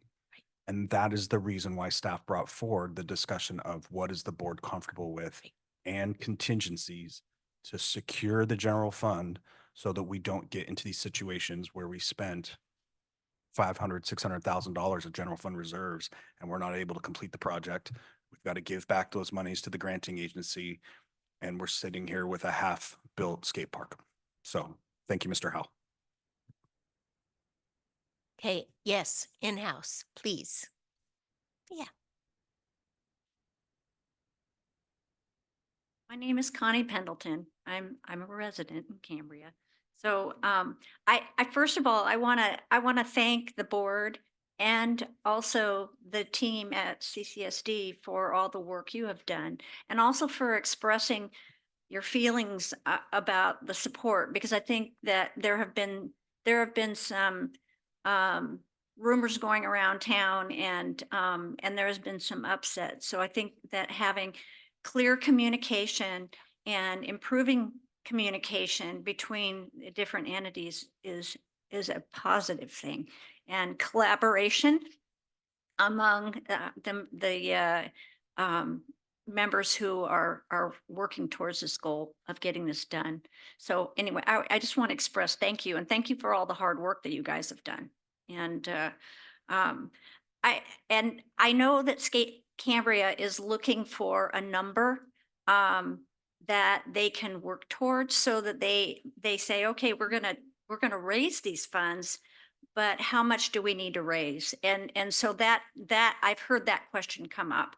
And so I thought, okay, so how, you know, at what point do you get that number? But I've been also looking at the numbers, the mock bids, and seeing, you know, Cannon, which is way high up there, and which Mr. McElhaney mentioned, that acknowledged that it was, and then the other bids were pretty much close to being the same.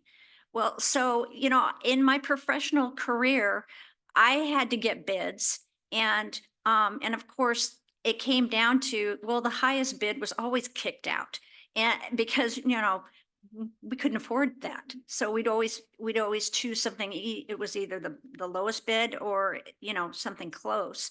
And so I'm thinking of what Skate Cambria is looking for a number. I wanted to suggest that in coming to a number, that top bid be taken out and not considered in the average. And so anyway, that was just a respectful just recommendation on my part. So anyway, thank you very much. Thank you. Okay, I think we have people. Oh, please. Good morning. Good morning. I am Shara Tatham. I know some of you have definitely been over the years out there helping us at rallies, raising money. I am Cyrus Tatham's mama. He is the president of our board. And I just want to reiterate, I don't know you very well, haven't spent much time with you, but I do want to thank you guys all for your support, number one. And we see what you're doing and we appreciate it. And I guess I know we keep talking about the number. And I think for myself, one thing that would be a question or a possibility is, could we have the MOU with just the funding gap with adding on potentially not having the contingencies in there for going out to bid, but that would be something that we could continue to fundraise during the building process.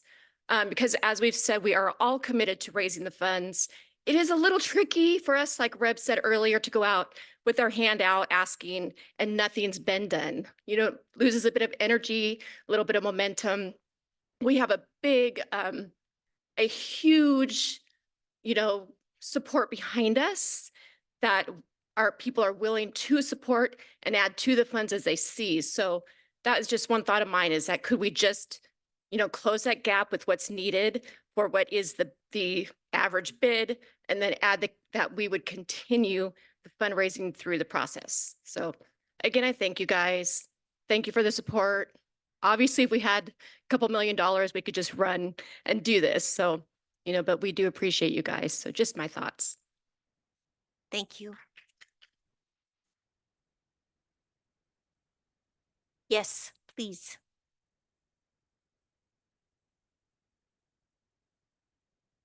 Good morning. My name is Wayne Gracie. I've been in Cambria for 45 years or so. Been a retired contractor right now, building contractor for all those years. $1 million to build the skate park, I don't know, seems like a lot of money. I was just wondering if the ad hoc committee has researched other skate parks in our county as to what the costs were for those skate parks. Have you done any of that, or just wondering if you had any other comparables with other skate parks in the county? Would you like me to address that directly? Yes, Dean? please. Or President Scott? My apologies. A lot of the costs associated with this project have to do with its location and that hillside. And so I would say the actual skate park itself is a small amount of monies in comparison to the entire piece. It's curb and gutter, it's the parking lot, it's the retaining wall, it's the drainage basin, it's all of the county requirements, the restroom. That's what's really drove the price of this project up, not so much the actual skate park features. So it's a lot of the county demands that have really driven the price of the project up. That makes sense. Also, there are a lot of talented contractors and local people in Cambria that are fully capable of doing some of that work that you're talking about.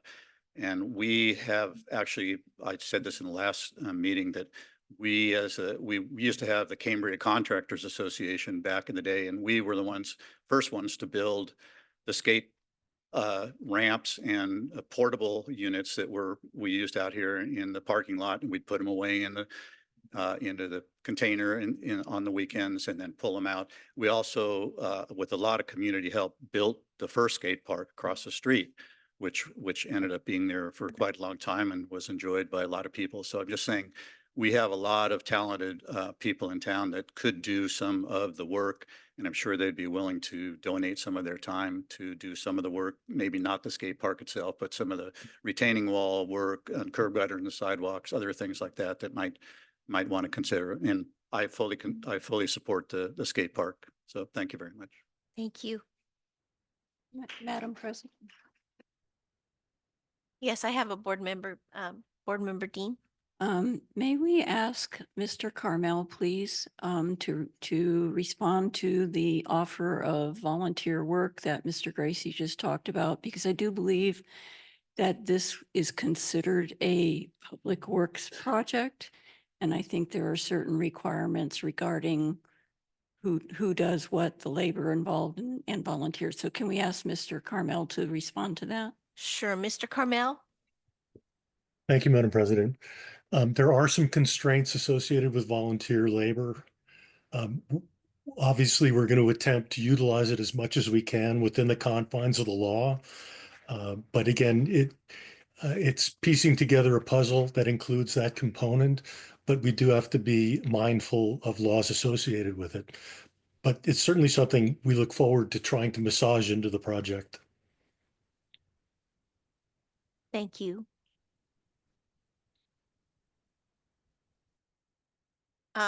No, we have several people waiting online too.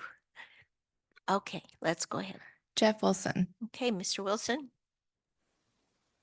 President Scott, members of the board, thanks very much. And I'll make this quick. And so a little bit of process on the bids. I too agree that it unfairly penalizes what I would call the realistic pragmatic average from the other three bids. My advocacy would be to eliminate the outlier bid and use the three lower bids for the average, which my math says is $1,129,878.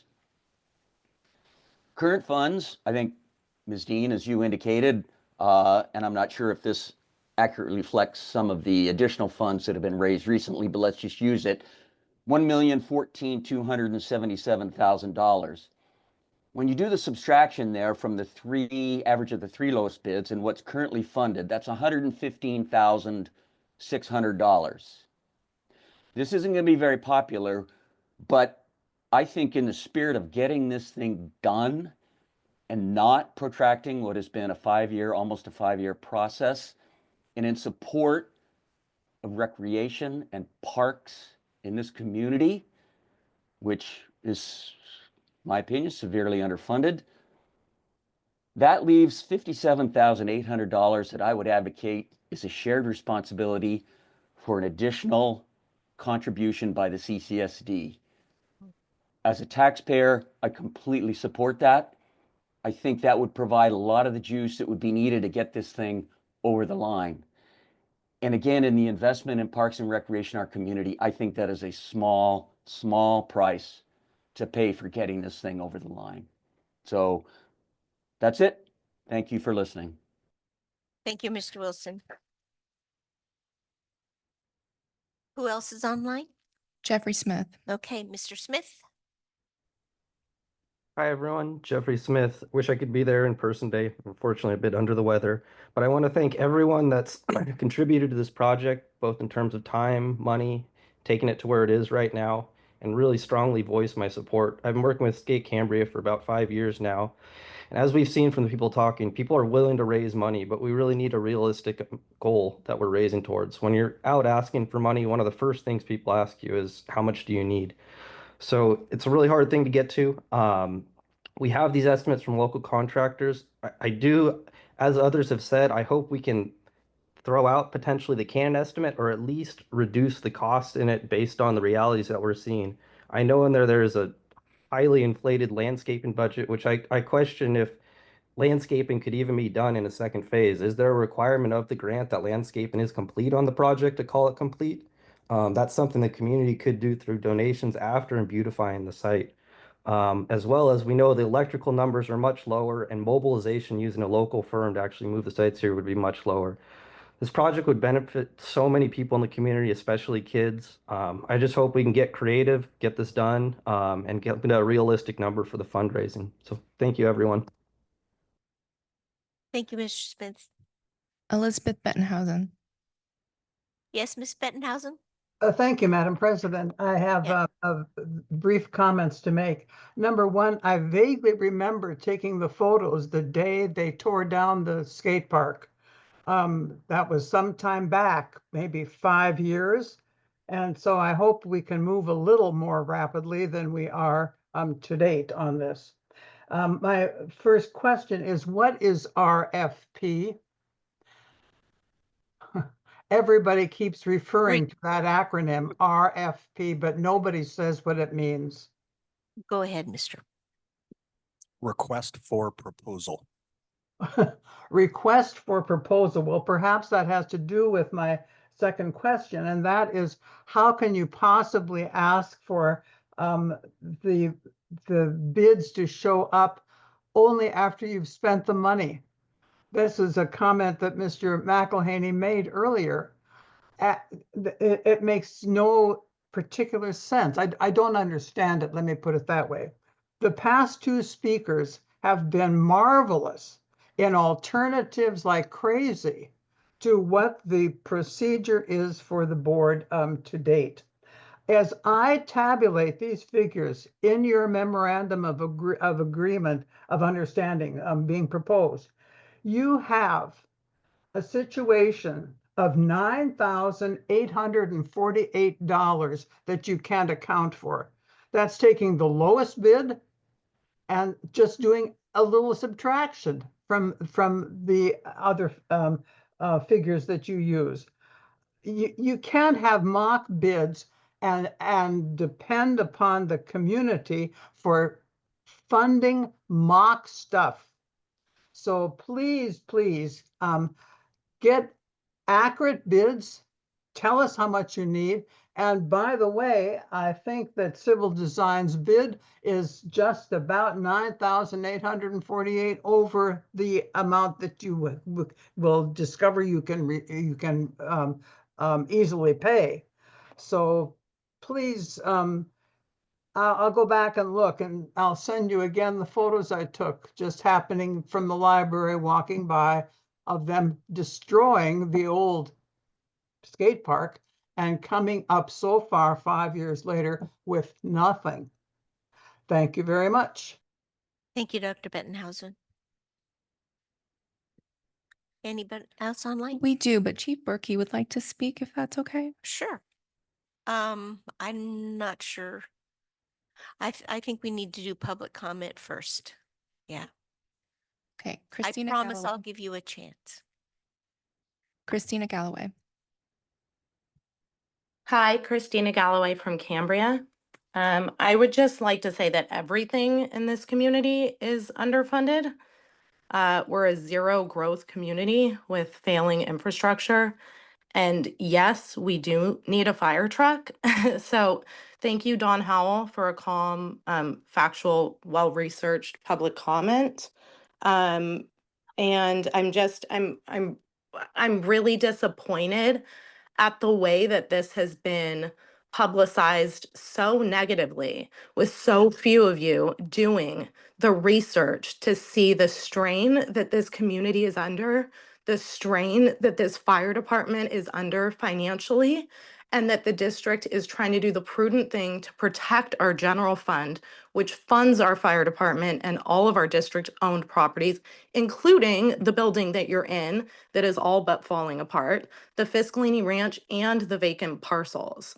So, I would just ask that people keep things in perspective, do the research, and that if we talk like calmly and informed and use our brains, then we can come to conclusions together as a community. I've heard about the disappointments of like, oh, well, it's really disappointing to us when an agreement's made and somebody goes back on the agreement, and it's like, an agreement was made. The district committed the funds. The district committed to using staff time, legal resources, getting the grant. They've done those things. The district has owned up to their side of the commitments.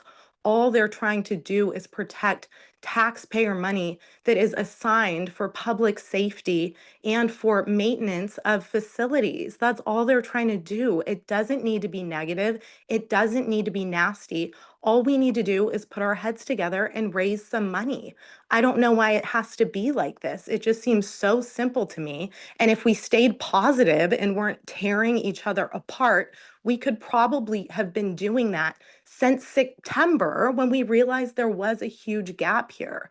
So I'm asking for people, if you want to be negative, do the research. And if you want to be positive, let's raise some money together. But placing blame and operating in conspiracies and in the absence of facts is not going to get us anywhere as a community, and it's not going to keep us safe from any of the emergencies that we may face. So thank you. Thank you very much. Ms. Galloway. I think we have one more person online. CL Foster. Okay. Mr. or Ms. Foster?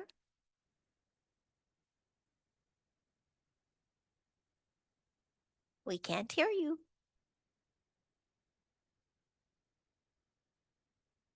Are they still there? Okay.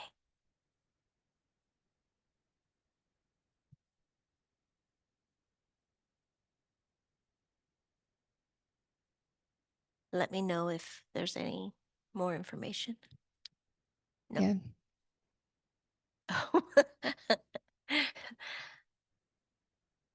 Okay. It looks like they disconnected. Okay. Thank you so much. All right. So is there anyone else in house? All right. Let's have Chief Berkey come up.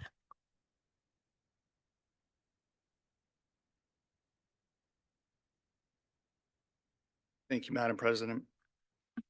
So I haven't spoken on this topic yet, and I don't think my opinion is going to be very positive. What do you call it? Positive or liked very much. But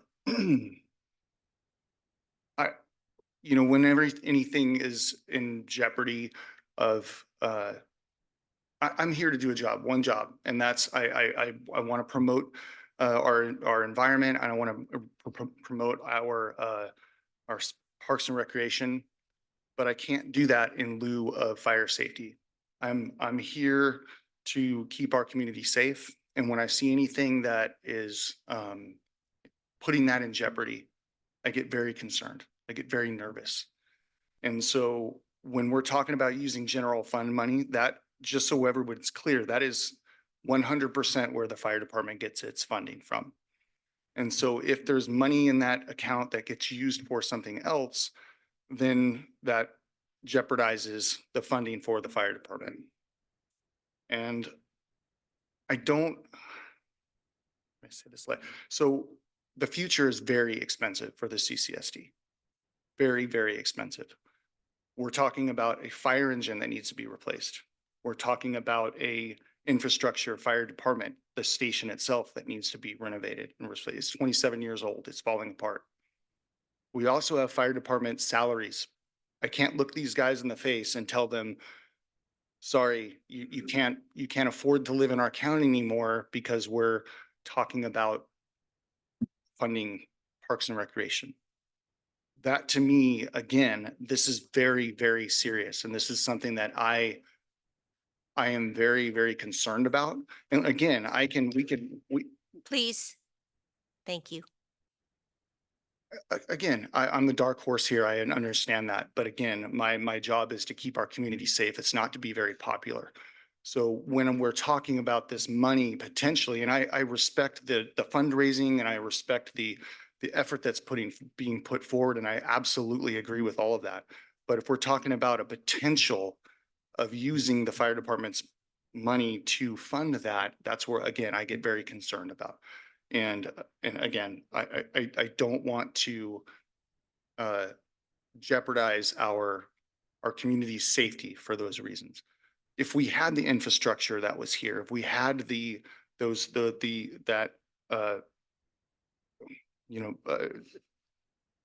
element taken care of, then no problem, then we move forward. But if we don't have an engine or a fire station or an ambulance, obviously it's CCHD, but we don't have those people to respond to these areas, then we're missing the point. We're changing our priorities. And to me, again, that's where I find I need reassurance that that's not going to happen. And again, that's why I'm here. I apologize for being the dark horse on that, but again, that's where I get very concerned and very nervous in those areas. So I'm appreciative of the conversation. I'm appreciative of our general manager having to think more globally.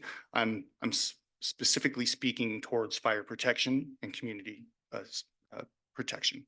Thank you, Chief Berkey. Okay, so yes, Director Dean. Okay. Well, first of all, this agenda item is supposed to be about the memorandum of understanding. Right. So I would ask that we bring back at the next meeting the discussion of fine tuning a number that needs to be raised. But in the meantime, also, I would just like to say that Director Farmer and I were on the board with former Director Don Howell when the district decided to contribute $178,000 towards the skate park project. And when that memorandum of understanding was first drafted, that said that that was the amount of money the district was going to put for it, and that Skate Cambria would be responsible of raising the rest of the funds, and that we would not go out to RFP until the funds were raised, along with, I believe it said something about contingencies, I'm not sure, but that the funds would be raised to cover what is estimated the park would cost, along with a maintenance fund. And that was the agreement, and the district has kept up with what our side of the agreement was. We cannot go out to RFP until the funds are raised, and there's a reason for that. If we go out to RFP and we don't have the funds behind us for those proposals, and we can't accept any of them, then those people aren't going to come back and bid on it again once we do have the funds. Also, when we go out to RFP, there is a time limit for which those proposals are good. And I believe it was anywhere from 30 to 60 days. And that gives you a very limited time to raise that money once we know what those final numbers are from the RFPs, from the proposals. Yes. So that is a good reason why we do need to make sure that we have all the estimated funds in hand before we go to RFP. So we really need to get that fundraising going. Thank you. Thank you. Thank you. And Director Ray. Yeah, I don't know if are we starting board discussion now, or are we finished with public comment? I think, well, we are finished with public comment. Because I, you know, basically to follow up on Director Dean, but I also had a bit of a question. I know. When we talk about coming back to fine tune in a month, what we're deciding today, I do think we need to establish, for the benefit of everyone here, what our, you know, basically framework is for going forward. And that, to me, it's pretty simple. Essentially, we have a target amount that it has to be in hand, and we give it, you know, we may be able to fine tune it, but I think we have to give some sense of what that amount is and a deadline. Yeah. Because the reason there needs to be a deadline is that if you don't have a deadline for raising the funds, the target amount is going to be out of date, or it's not going to meet, because, you know, prices rise. And if you say you need $400,000, you know, at some point before you do RFP, well, if you wait too long, then you're going to need more than $400,000. And so we have to have a target, you have to have a deadline, and the target has to be determined, I think, with knowledge of the fact that the numbers that we have before us now on this table for the averages and so forth, they're all they're aging, not super old, but they're aging. And they were all submitted by, you know, by people who are just giving us estimates. And so you got to remember when your RFP time comes around and people are bidding, they are going to be much more serious about covering their potential costs. There's no such thing as a bid with no contingency. You're not, these zero contingency numbers don't apply because you don't bid that way. So we have to be very, very, I think, conservative about the, you know, estimate the amount of money that we will have to have in hand when real bids come in with real contingencies after a certain amount of inflation. So that, I think I'd like to put that out there as some, you know, at least an estimated number so that the fundraising can begin. And 6 months, whatever, a deadline. So the fundraising effort has a target. So I think we do need to, you know, hopefully determine that today. Yes. And my question, which is exactly what you're talking about, is what if we get the RFPs and they're higher than any of the money that we have? Legally, what happens with that? I guess Mr. Carmel could help me with that. I'm sorry, can you repeat the question? Yes, the question is, what if we have the money that we're requesting to be raised, and then we go out to RFPs, and those RFPs are higher those proposals are higher than what we have, what happens then? Well, you have the option of rejecting all bids at that point in time. That's probably the most conservative approach. Otherwise, you're left with trying to resolve the issue and raise the funds that are necessary to move forward, or moving forward without having all funds in hand, which clearly staff wouldn't recommend. So if there's truly a great disparity between what's on hand and what these bids come in at, you're probably going to be forced to reject the bids or otherwise further jeopardize your reserves. Okay, thank you very much. All right. So any other discussion from the board? Nope. Yeah, hi. Oh, yes, sir. Just want to comment, legal counsel provided two of the alternatives, but as you said, there would be a time frame.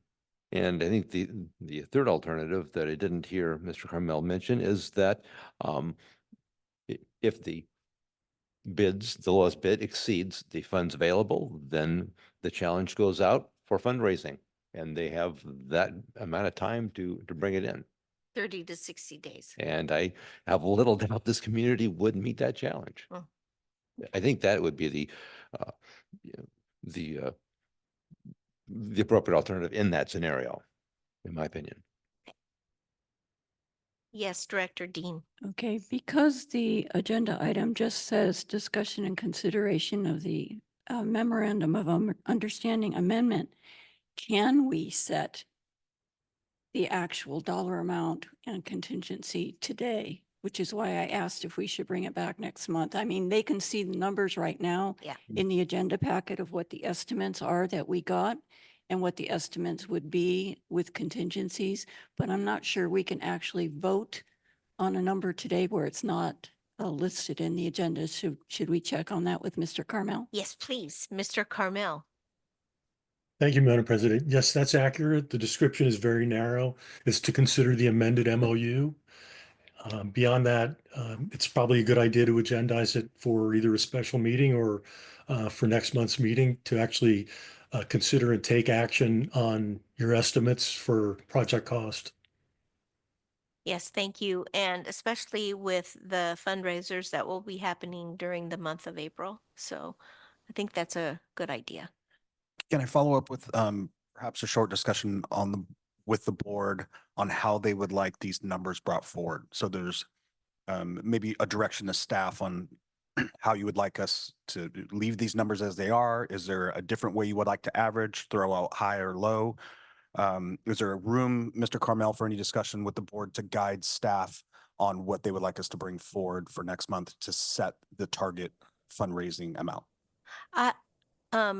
Director Gray. Sorry, you go. Okay. I'd like to consider the MOU and then give direction to staff. Does that make sense, Mr. Carmel?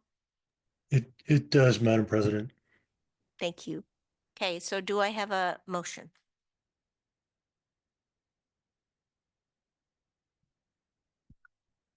Since I'm on page 175 now, this is the amendment, actually. Yes. I would actually, the proposal, I guess, that's meaningful, the meat of the proposal is in that statement that any funding shortfall for the project will be the responsibility of the council. We're essentially reiterating the thinking or the point of the earlier MOU, just making it a little more specific. I don't know if if we are going to go ahead with the dollar amount, we still, I think, might want to consider adopting this amendment and then fleshing it out with the specifics as to what this means in terms of practice.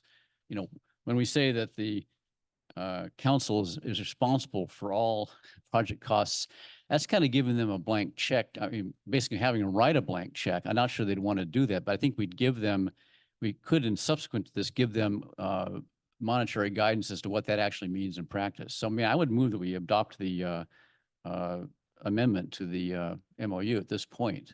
Yep. On the understanding that dollar amounts will be added later. Do we have But a second? I wanted to comment first Yeah. on the assumption that we cannot comment, that we cannot discuss at this point the cost estimates and the gap. The average of the cost estimates is indicated in this MOU. So discussing the MOU includes setting that gap target.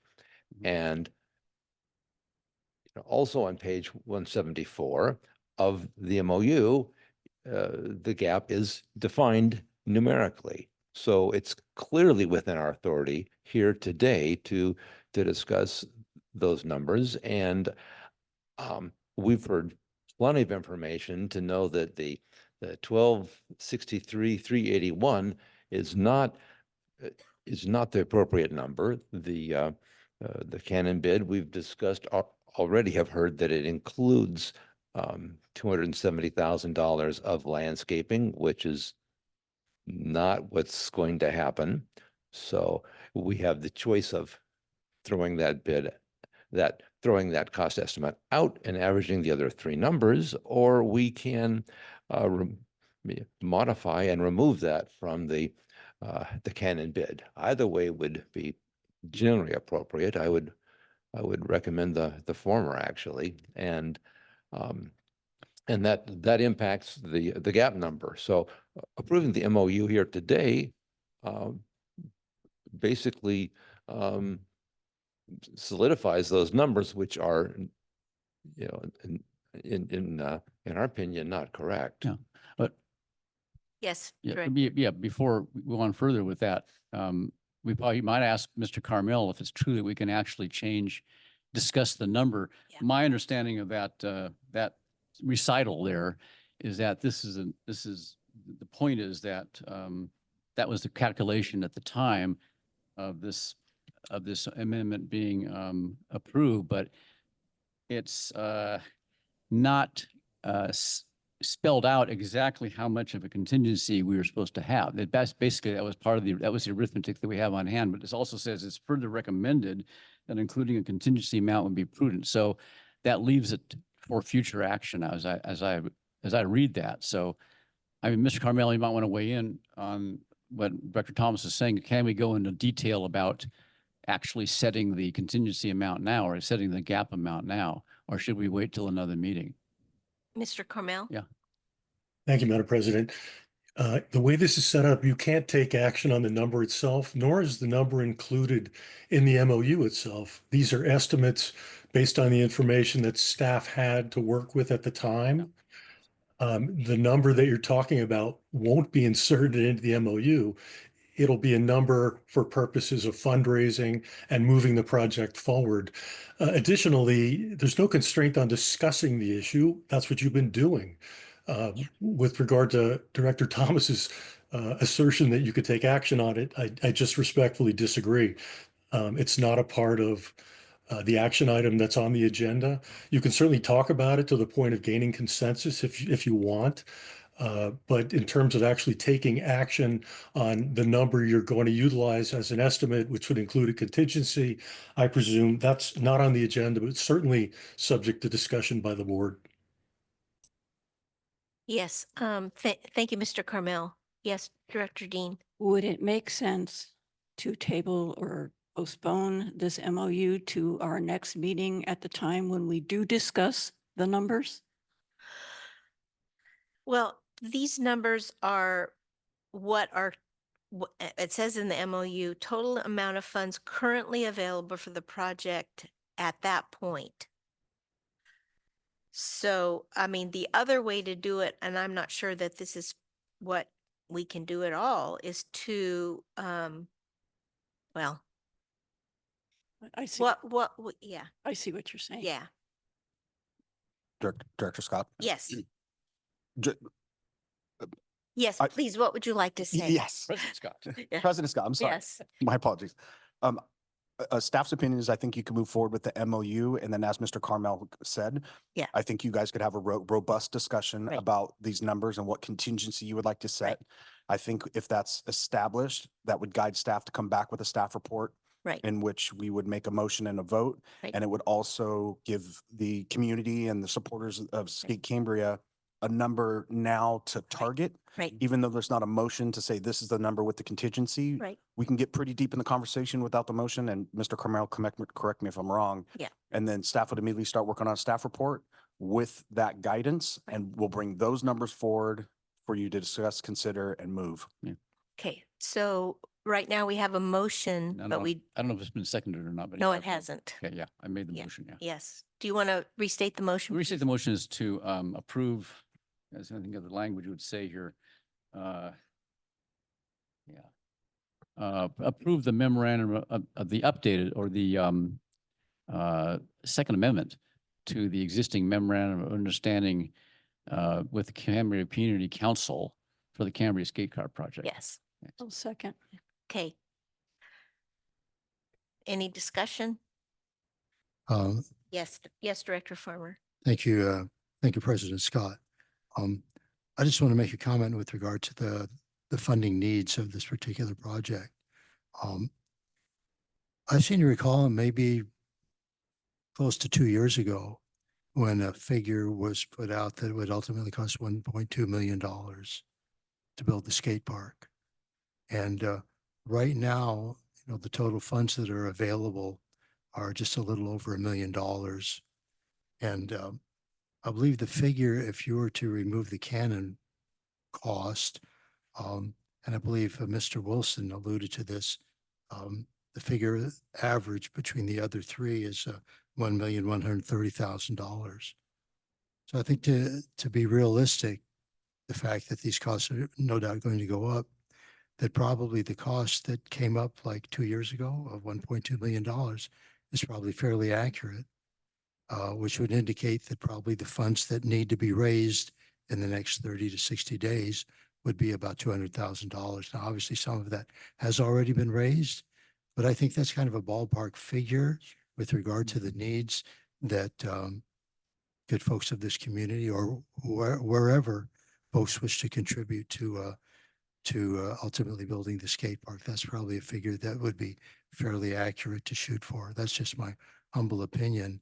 And I believe that could happen. I know just from the passion that was at the previous meeting that we had, that people are committed, and perhaps now some folks that haven't really made a commitment, now that they see that this process is moving forward, and some of the, how could we say it, some of the more negative or not very accurate comments that have been made, I think we've made a pretty clear statement today as to how we need to move forward. That's my take on it. Thank you. Yes. I'll make, if Director. I can make one comment on what Director Farmer said, and then I did second this Yes, motion. you did. She didn't vote on it. Oh, the $1.2 million that the grant was based on Yeah.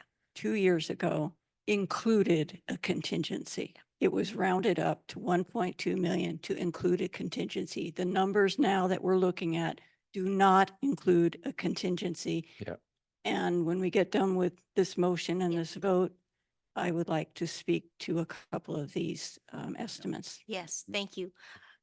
Yes, yeah, Director Thomas, Yeah. Vice President Thomas. Yeah, thank you, President Scott. And I just wanted to comment, a few moments ago, we heard one of the comments that referring to many of the negative and or nasty comments that had been made previously. And I was a bit perplexed. I haven't heard a single negative comment today. I've read all of the written comments thoroughly. I didn't see a single negative or nasty written or oral comment. What I heard was passion from this community expressing their hopes and desires, and also the importance of being fiscally prudent in how we manage our general funds. So I just want to thank the great turnout here today, and also the written comments that I spent the afternoon and morning reading. So thank you all for that. And I'll just say that I read all the comments that we got in writing, and there were a number of negative comments. So we can disagree on that. So we have a vote that we need to take. I'm sorry. Oh, I'm sorry. No, it's not be sorry about you didn't see me. I had my light on. I just want to make a comment with regard to the people that have, other than Canon, that have bid on this project. And two of them, folks that we met with over at the skate park last December. These are folks that live here locally, that have families, and that are putting in these bids because they want to contribute to the community, the betterment of the community, which to me is a very heartwarming thought to keep in mind with regard to, they're not necessarily bidding, oh boys, here's a chance to make some money. It's more like they're bidding just as much to do something of value and contribute to the good of this community. I just wanted to put that out there. Thank you. Thank you. Director Dean, do you have something more to say? No, I want to talk about the numbers when we're done with this vote. Okay. All right. So let's go ahead and vote. Director Gray, Aye. Director Dean, Aye. Director Farmer, Aye. Vice President Thomas, Aye. President Scott. Aye. Okay, so we can have a discussion, but I also need to ask if, Ms. Dodson, do we have some parameters with a break for lunch? Yes, I have it already. Okay. So So- you just let me know. We're ready to break. Okay, so how much time do you want to take? Okay, I so just let's have a couple things to. okay, so let's start the discussion, and if it goes past 12:30, I'm going to call the discussion. Okay. Okay, I just want to point out a couple things on these estimates. I agree that the Canon Engineering estimate on landscaping is way over the top. And I would suggest when we consider the numbers, we take that 270,000 and take 235,000 out of it because most of the other landscaping estimates were around 35,000, although we know we probably will have volunteers for that. But on these numbers, also coastline grading deducted out of their estimate an in-kind donation. I think when we consider these estimates, we need to put that back in because unless coastline grading gets that estimate, that in-kind donation won't work. The other thing I want to comment on is when we're looking at engineering estimates, think about the engineering estimate that we got for the East Ranch restroom and how much that East Ranch restroom ended up costing us. It cost us twice what that engineering estimate cost. So based on the fact that yes, one's high and one we're not sure is really going to cover it because of our past experience, I think we should keep all four totals in there, but take $235,000 off for the estimate on the landscaping from Canon and possibly put that 37, whatever it is, in-kind donation back in. Thank you.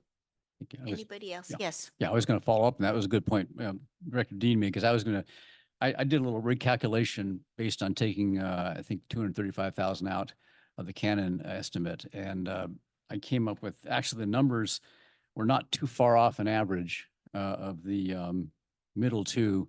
Oh, it was very close to the Chavez construction number, actually. But what Director Dean said about engineering estimates is so true, and of course, staff has said the same thing. Some of us are old enough to remember what the early first engineering estimates for the EWS were, and that was just a few months before the actual project was built. I mean, you get, as I point I made about bids before, and people have to not use the term bids for any of these things, because when they come to bid, they're serious about meeting, because they have an obligation. They say they're going to do the project for $1.5 million. That's what they're going to get, and they're going to have to eat the costs if they estimate wrong.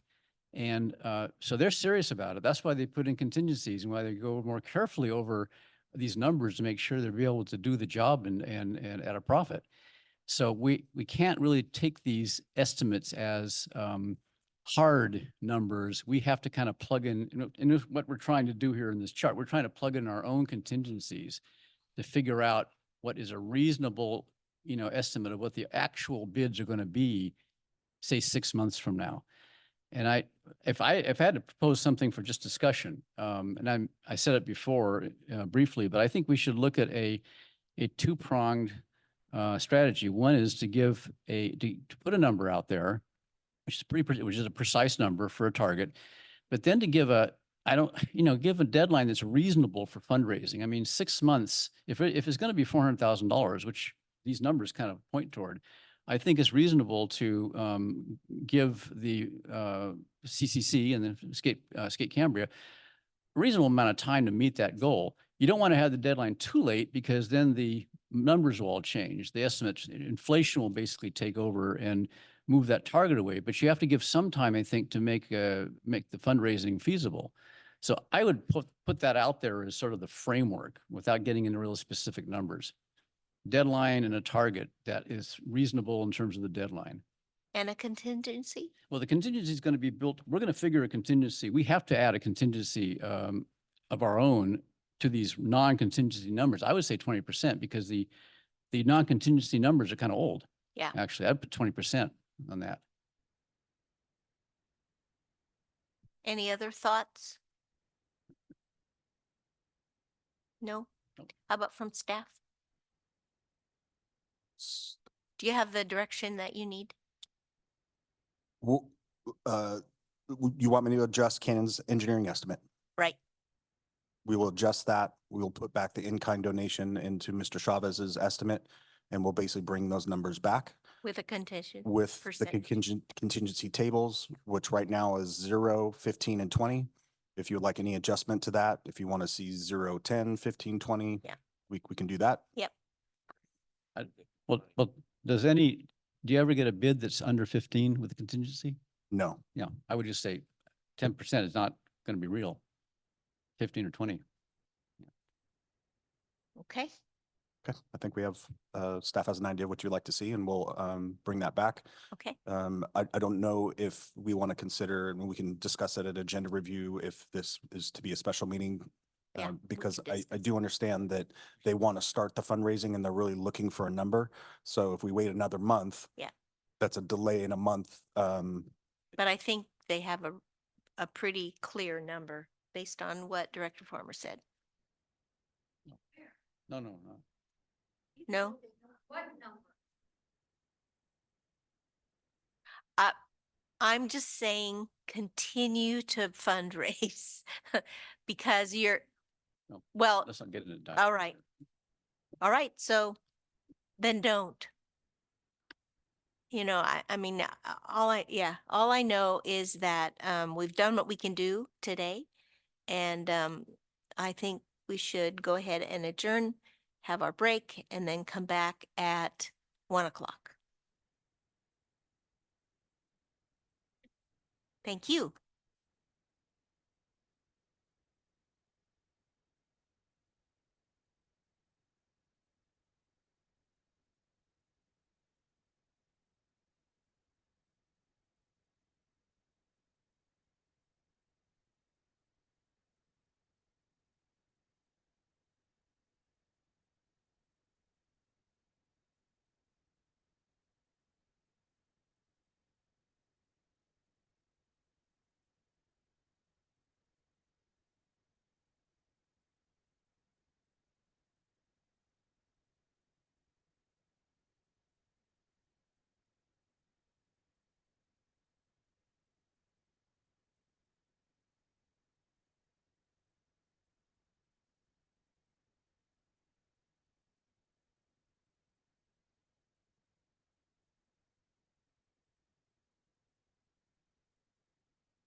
Thank you. We are. Um, so, I would like to go to the consent agenda, but I do have one, board meeting comment form for 5E. So, do we have Ms. Heinrichs online to make comment after we take a look at things? No. Okay, so, well, let's go ahead and do what we need to do, and then we'll make a decision about that in a minute. So, is there anything under the consent agenda that people would like to pull? No? No. No? No? Okay. Well, is Mr. Carmel here? Okay. I am here. Mr. Carmel, I have a question. So I do have a comment form for 5E, which is on the consent agenda, and we said we were going to start at 1 o'clock. So what would be your recommendation? My recommendation would be to move forward with the caveat that if you wanted to have that comment made later in the meeting and she's available to make the comment, you have that opportunity or option. All right, thank you very much. So let's go ahead then. And do we have any questions that you didn't want to pull, or Mr. Director Farmer? I just like to ask one question with regard to the expenditure report. Okay. Let me see if I can find it here. Whoops, I had it on the screen. My apologies for holding it up just a moment. Okay. We're just learning this now. This is, So I just wanted to ask, I mean, there's a number of items, but I don't want to start asking a lot of financial questions here. But since Mr. Aguirre is here, I wanted to ask about bottom of page 14, top of page 15, ProCare janitorial supply. So F&R cleaners, toilet paper, tissue, and miscellaneous supplies, $2,460. So is that a pretty accurate? Apparently it is, David, with regard to taking care of the bathrooms and that type of thing. That's how much it's costing. Yeah, correct. So the amount that's there is actually what's estimated about every 3 to 4 months.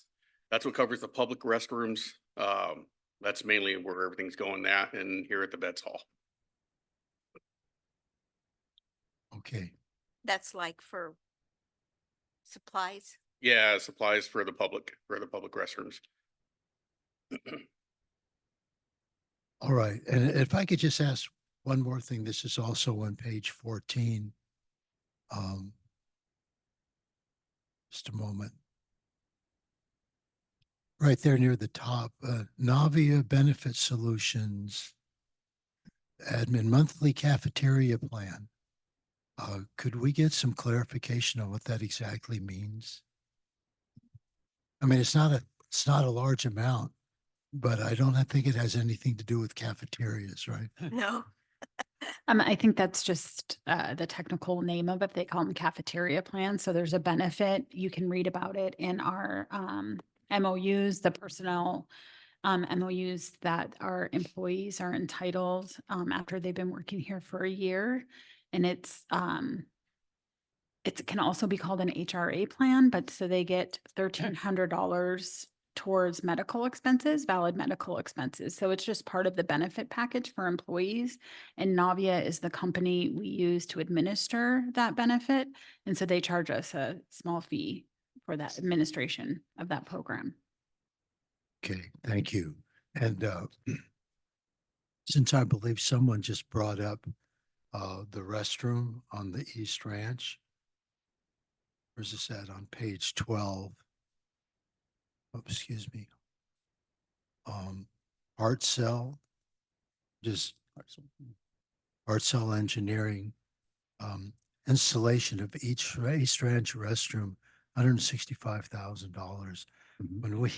When we chose the least expensive restroom, little did we know that it was going to wind up, I think ultimately being what, $380,000. And when our original thought, the amount we chose was the $150,000 restroom, we didn't take into consideration some of these other expenses. Just wanted to. Thank you. I have a question. So on page 19, there is a fund summary and it totals 501 and some cents. And then at the end on page 21, it has a grand total of 472 and some thousand and some cents. So what's the relationship between those two numbers? Can you tell me what page you're on again? Sure. The first one was page 19, and that's the 501,275 and 22 cents. And then the next one is on page 21, and that's the grand total of $470,855.92. So the first number is the grand total of all those operating expenditures that are above.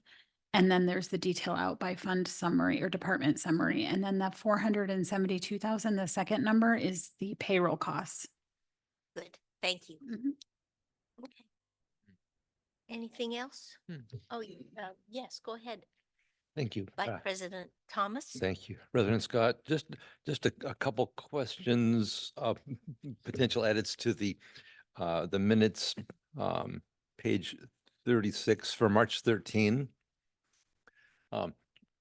Trivial item, but in the middle of where it says the consent agenda was considered by the board, the March 13th, et cetera, you probably want to say considered by the board following the March 13 special board meeting. And potentially more substance, and the on page 40, when we had the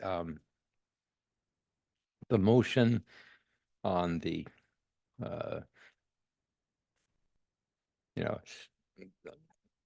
on the skate park location, in addition to the motion was at the location, was at 1043 Main Street. We know that's the library. We figured that out subsequently, so I don't know if we want to make note of that. At the bottom of page 40, it says, Director Farmer requested that skate park remain at 1043 Main Street. So do we want to just say, reference the Main Street location? Because I understand that's the 1043 is the address of the library. It is. So Yeah, Director Thomas, so that does not have a postcode affixed to it, a numerical Main Street address. That property does not have affixed to it yet, so. Maybe it's better to not have a number, right? Or maybe something like APN 013-101-072 might be. That'd probably be more Parcel accurate. number is more precise. Cool. Pardon me for interrupting, President Scott, but that address was in the agenda item itself. That's why I referenced that address. And I'm not sure that you can change a motion. Yeah, I just wanted to bring that up for the record that we're not building it at the library. Thank you. Because I'm sure that probably that question came up. Yes, Director Gray. I don't know if this is almost too, this is in 5E. There are a couple, I caught a couple of typos. Yeah. Yeah, we want to just hear them. One is on page 93. Under 204.6, section F, responsibilities of non-supervisors, non-managers. That sentence has a reporting any act they believes in good faith. There should be obviously a plural verb there, believe. And then a couple pages further, page 105. I can find this here. Okay. Under 407.7, Section A, under promotions, 402.7, I'm sorry. So 402.7, Section A previously authorized position in the district becomes available and a qualified district employee's is on a standing eligibility list. So employee should be singular in that sentence.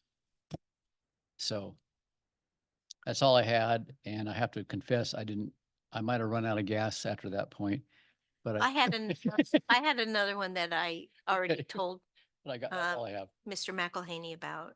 Yeah. Employee should be employer, and I don't know exact, but I did tell you where it was last time. Okay. And then I did want to just underline, because we always have questions about how much of this applies to the board members. And on page 90, under covered individuals and scope of policy 204.1.1.1, says this policy covers the following individuals: applicants for employment at the district employees, regardless of rank or title, elected or appointed officials of the district, interns, volunteers, and contractors. And the reason that this part of the policy refers to us as board members is because that's what I guess it's a federal law against discrimination. That's why that includes us there. Yeah, this kind of mirrors the trainings we have too. Yeah. Yeah. Exactly. Yeah. Okay. Yes, Director Farmer. Sorry. It's okay. All right. All right. Well, we don't have our person here who wanted to speak on 5E. So when and if she returns, I will ask her to make a statement. Okay. Do I have a motion? I'll make a motion that we approve the consent agenda with the changes, corrections noted. I'll second the motion. Director Gray. Aye. Director Dean. Aye. Director Farmer. Aye. Vice President Thomas. Aye. President Scott. Aye. Okay. So let's go then to regular business, and we'll start with 6A.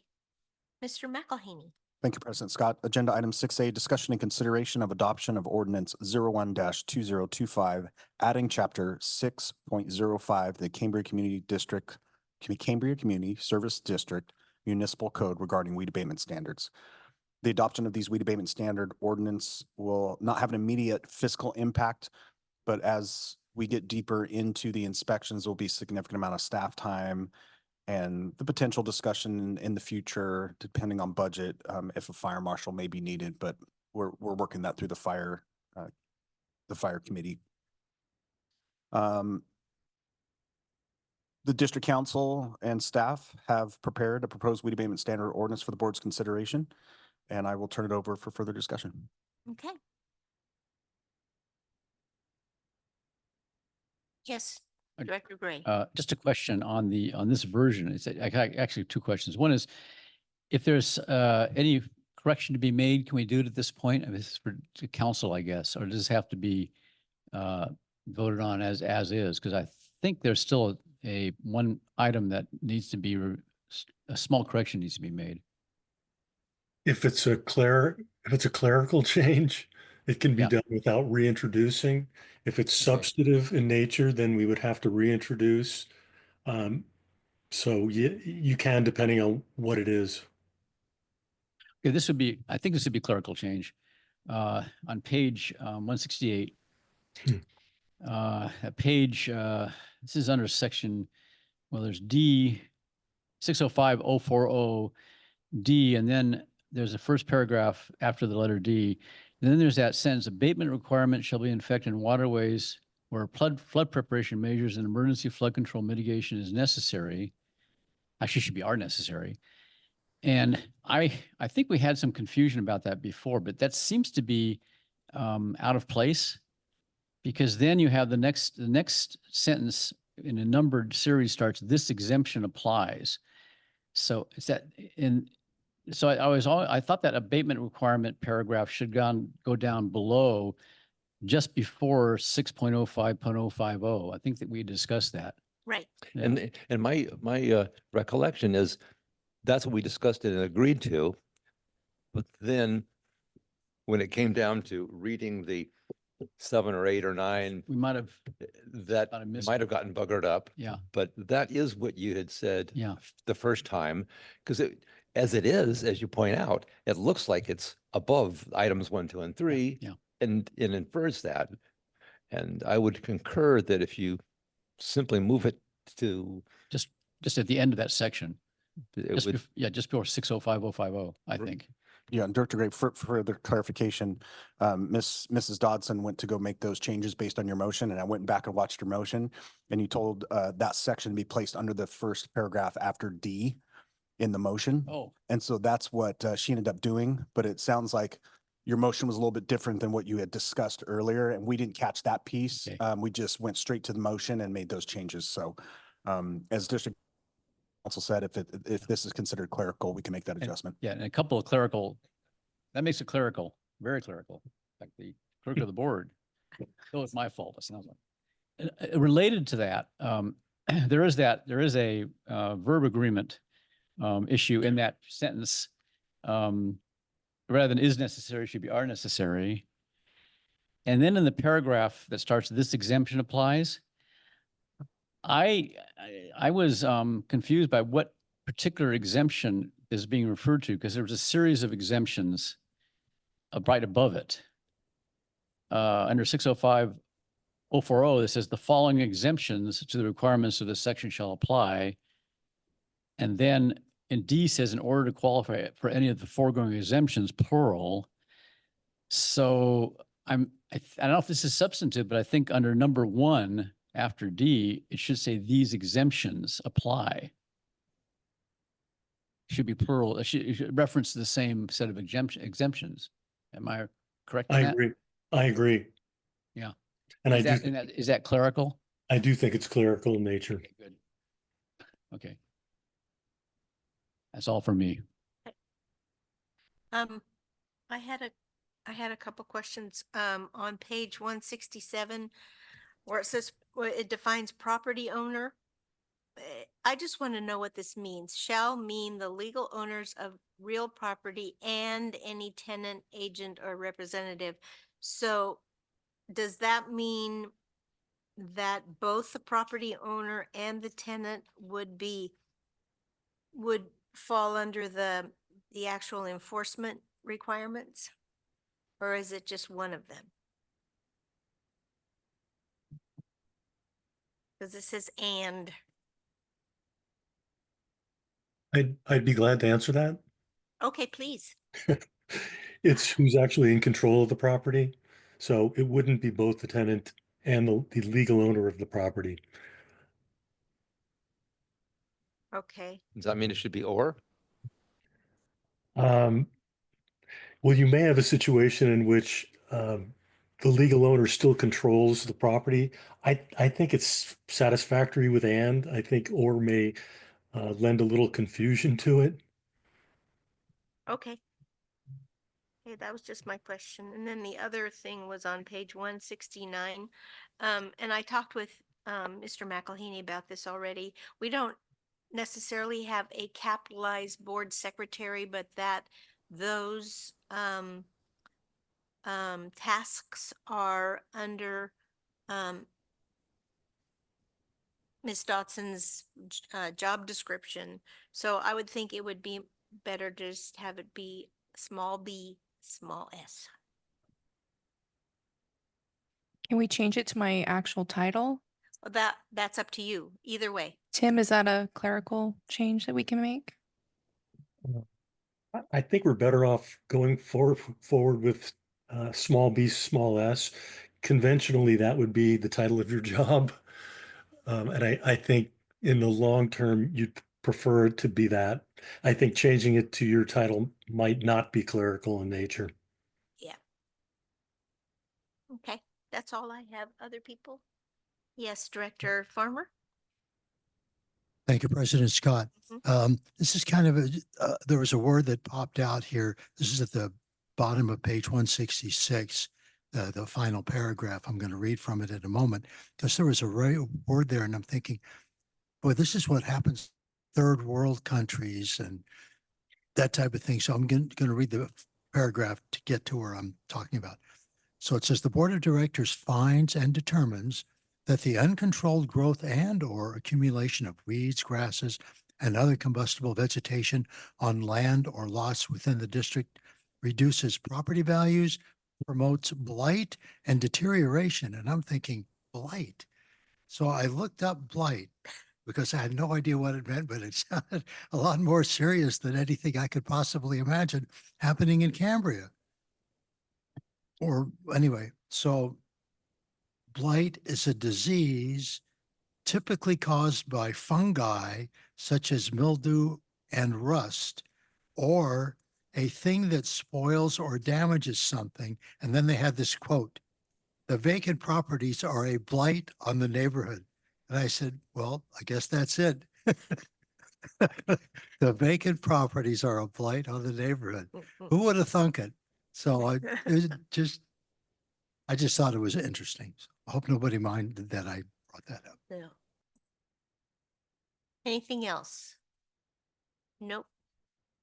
Okay. Do we have any public comment? No. Okay. Nobody in-house? All right. I'm just going to that's one comment for consistency of capitalization and stuff. The board secretary in section 2, board should be capitalized and secretary should be lowercase because we capitalize board.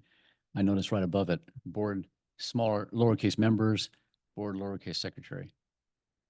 Either way. Either way, yeah. Judgment call. I'll move the approval if everybody's ready or somebody else. Yeah. I'm ready. Do we have a second?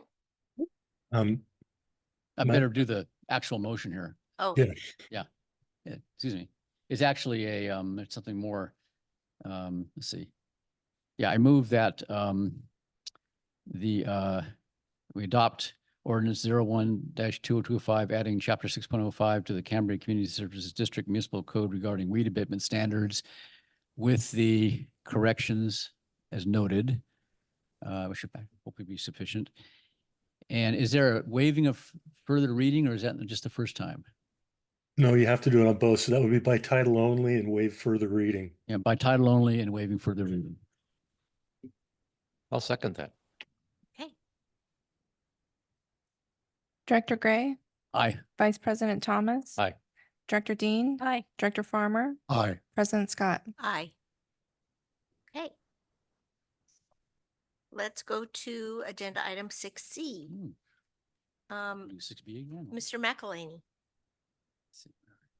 Oh, you know what? Before we start that. Yeah, Ms. Heinrich, we did the agenda item that you wanted to speak on, but we will give you a moment to speak on that if that's what you would like to do. Okay. Okay. This was on 5E under the consent agenda. Yes, I just wanted to thank you for enacting personnel policies that include whistleblower protection. And I hope Cambria's employees are aware that they have significant protection from retaliation for reporting or being coerced into participating in illegal activity as specified on pages 23 and 24. Since General Manager McElhaney has received board approval to hold a second job, will he approve requests from other employees to hold outside employment while working for the district? Could the board and the public be informed of how many district employees are in fact concurrently employed elsewhere? Thank you. Thank you.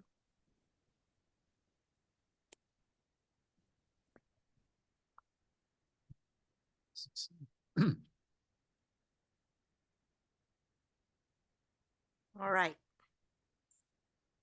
Mr. McElhaney, would you like to go ahead with 6C? Yes, Madam President. Agenda item 6C, discussion consideration of approval to accept funding for the purchase of a Case 580 EV electric tractor. The total fiscal impact for this item is estimated to be $109,484.80. No funds have been budgeted for this fiscal year. If the purchase does occur in this fiscal year, we'll come forward with a budget adjustment to coincide with the timing of the voucher funding distribution. Utility staff has been working on this voucher process, and that voucher covers roughly $290,000 of the total ticket price for this EV tractor. Staff has done its research in terms of looking at other agencies that use the tractor. They seem to be really pleased with it. And with that, I'll probably turn it over to Mr. Green, who's a little more closely associated with the research on this and can answer any of the board's questions. Great, thanks. I think the impetus for this came about 6 months ago when we started experience fatal problems with our 1989 case 580 trailer. We have performed preventative maintenance on that for the better part of 7 years, and it's just reached its life cycle, its duty cycle. Unfortunately, a year ago, when we were establishing a budget for this year, that wasn't a high enough priority that it got on there. We've taken this to R&I in kind of its infant stages, and over the course of the last 4 or 5 months, we've had a lot of, I guess, purchase in the market. So there's several agencies that have purchased this that we've responded to. We've also, the vouchers have come together in a rather quick form. Initially 6 months ago when they were rolled out to us, we were looking at basically our fiscal year starting in July 1st going forward, the vouchers landing about that time. I've learned from Monday that there are 3 other agencies in line for this voucher that have all submitted voucher requests and been approved by CORE, and we are one of them. So it's kind of a race to see who gets that one electric tractor right now on hand. That should probably be doled out by May or June. They only have one tractor on hand. So with the tariffs and everything else at hand right now, that next tractor, what's the MSRP for that, will come out and be updated with that. Now this 290 is just 290. There's no inflation based into that funding. So if the tractor is costing more, another 10 or 15% increase to reflect the trade tariffs in the market, that funding gap would not be covered under that voucher. I know there's a ton of questions we have on it. I'd let you or let the board ask away. We have done some research though since the R&I meeting when we initially presented this. Excuse me. We found this is by talking to other agencies that they're getting 8 hours of runtime of digging with this out in the field a day. It does take 6 to 8 hours of charge, which that infrastructure we are currently now permitting and going to have installed by the time this tractor would be received. Track time, or what they're calling track time, is 4 hours. So that if you're just driving this 20,000-pound rig around, you're going to get 4 hours of actual use out of it. That's not really applicable type of usage for us here. It's more digging and that orientation. Also some figures I wanted to update that we didn't have for the R&I meeting. We're using our current tractor case. We've looked back from the hours that we've recorded for the last 7 years that I've been here, and we use it anywhere from 200 to 1,000 hours a year. To receive this voucher, you have to use it a minimum of 200 hours, and this is all reportable to the state, of course, through this funding. No funding's ever free, so it's a little staff time and labor to follow up on that, but I think well worth it. And so we will meet the minimum hours used. And, this is a device that needs replacing. And I think going green or being more environmentally friendly, especially when we have the infrastructure to support it, is just a real beneficial way for us to do business here. So if there's any questions, please. Well, you knew I had a long list. Okay. I just remember what I didn't answer last time, so. Okay, well, I thought I sent you the list, but anyway. So the agencies that you contacted for input on their experience with the use of this case 580 EV tractor, what situations do they use this tractor in? What kind of agencies are they? Fantastic. We contacted one landscaping agency, which is actually utilizing the tractor more than we would be. They're using it for a full 40 hours a week, and they're having success with it. They haven't had any interruptions during construction or work time with this that's made them fail to complete projects or on a timely manner or things of that nature during the day. The other two we've contacted were larger scale utilities operations, similar to us, water and wastewater, where they're excavating in streets and they're using it as a loading bucket for their dump trailers or dump tractors and so forth. So it's really kind of an apples to apples comparison there, except for they're probably using their tractor a little bit more than we would. So that kind of errors in our favor, where we wouldn't have that many hours to put on it, or that need to utilize that battery percentage from 0 to 100 every day. Okay, can I keep asking Yes. questions? Okay. Members of the committee asked whether the salt air environment would affect the electrical components, the batteries, the wiring, the motor. So there's two motors on this new electric tractor. There's one for the drivetrain and there's one for the hydraulic train. Both battery compartments and electronics are sealed. That doesn't mean I'm going to go try and take it through the Santa Rosa Creek or anything like that, but they are sealed from the environment. Okay. Will the wastewater treatment plant be the only place where there will be a charger available to charge this tractor? No, it'll be able to be suited with our charge point charger that we have out front as well. But that's sort of a slow charger, right? It's a level 2, so you'll be able to get that level 2 gets about 32 miles per hour of charge, whereas the charger that we'll install is about 44 miles per hour of charge. So it is a better, larger amp charger for us. But its primary, to answer your question, its primary charging location will be the plant. Okay. They wanted to know if the wastewater treatment plant backup generator would run the EV chargers if the whole wastewater plant is inundated with stormwater and the power is out for the entire wastewater treatment plant and it's running on backup power. Yeah, so part of the load calculations we did for the electric vehicle charger that we're installing at the plant covered these load and charging configurations under generator power backup. So yes. Let me see here.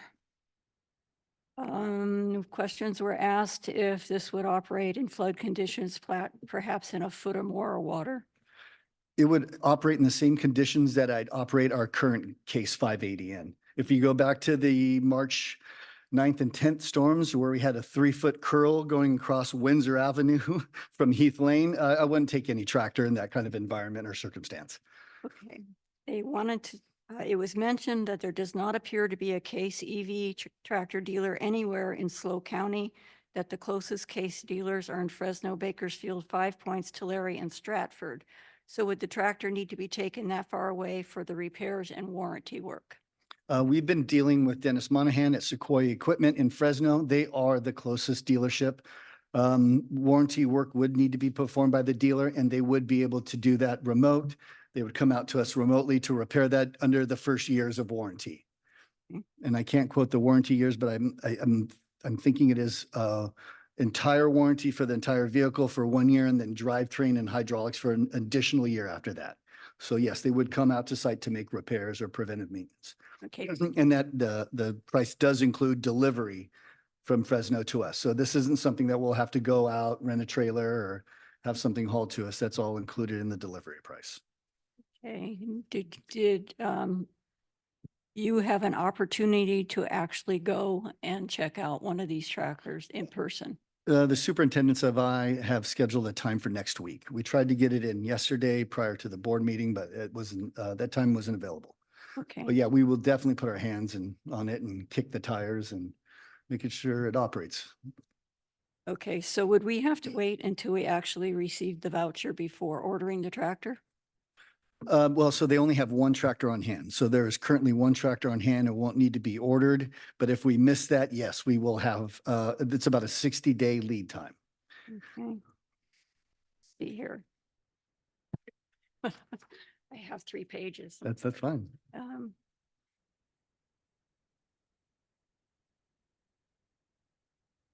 Is this the only backhoe we have that we're replacing? Yes. So when you think of a true loader with a Stinger backhoe, this is the only backhoe in the district we have that has both of those features and functions. Okay. I think I've pretty much covered anything that's listed here that was Very a good. real concern. Thank you. You're welcome. Any other questions? Yes, Vice President Thomas. Yeah, thank you, President Scott. And I just recall one question from the R&I committee. Maybe it's been answered and I missed it, but I heard one of the members ask, have we searched the used market for deals that, for whatever reason, might be beneficial in comparison? Sure, absolutely. So there's a couple metrics to that. So even used tractors, like our Case 80, if it's operable, looked at recent bids and auction sites this week, and they're maintaining like $25,000 and $30,000 for 20 and 30-year-old devices, such as the case that we have. But used tractors, like that are relatively new with like 10,000 hours or less, are only about 15 to 20 cheaper. So I mean, $15,000 to $20,000 cheaper. So with that, you inherit all the poor maintenance potentially from the previous owner, the previous agency. And I think that's a vulnerability and a risk to take in an electric tractor. Not that we could, I don't even think there's used EV tractors available at this point. But if we were to get a 3 to 5-year-old diesel tractor, the cost is still up there around that 6-figure mark. And probably by the time you get done with the reparative maintenance or preventative maintenance that you would have it up to our spec anyways, you'd probably be closer to that 6-figure mark. Thanks. And does that infer that we will probably surplus this old tractor and reap some benefit from it? Absolutely. I believe, was that on consent agenda for today? Yeah. Yeah. Yes, So, it was yeah, on today's consent. As soon as as soon as you provide resolution for that, we can put that on government surplus. And I think it'll probably command a pretty good price. Yes. I found one more question I missed on my paper. Okay. What are the restrictions and the requirements to the acceptance of these funds? If the district does not feel that this EV tractor meets their needs, can it be sold without having to return the funds? So I did ask Dennis Monahan at Sequoia Equipment that we have up to a year where we love it or leave it. And then we have a year, we love it or leave it. What happens to the voucher funds we received?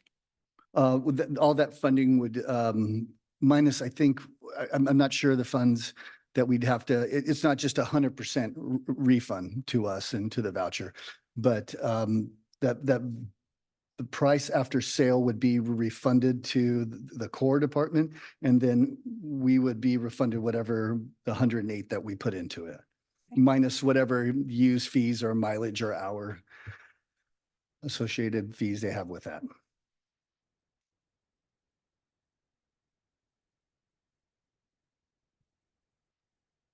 Oh, okay. Do we have any public comment in-house? Anyone online? No. Okay, thank you. So do we have a motion? I'll make a motion that we approve accepting funding for the purchase of a Case 580 EV electric tractor.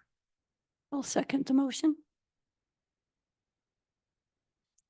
Director Farmer, Aye. Director Dean, Aye. Director Gray, Vice President, Aye. Vice President Thomas, Aye. President Scott. Aye. Okay, great. Let's go then to hearings. And we have agenda item 7A. Do you want Mr. Green to present this, or would you like to? I can introduce it, Okay. President Scott. Okay, And then Mr. Green and or Ms. Fritz okay. can address it further from there if they so choose. Agenda item 7A, discussion and consideration to fix water and wastewater standby or availability charges as provided in Government Code 61124B, in consideration of adoption of Resolution 23-2025, fixing water and wastewater standby or availability charges for fiscal year 2025-2026. Fiscal impact, estimated revenue for 25-26 for water would be $178,000 and wastewater $116,000.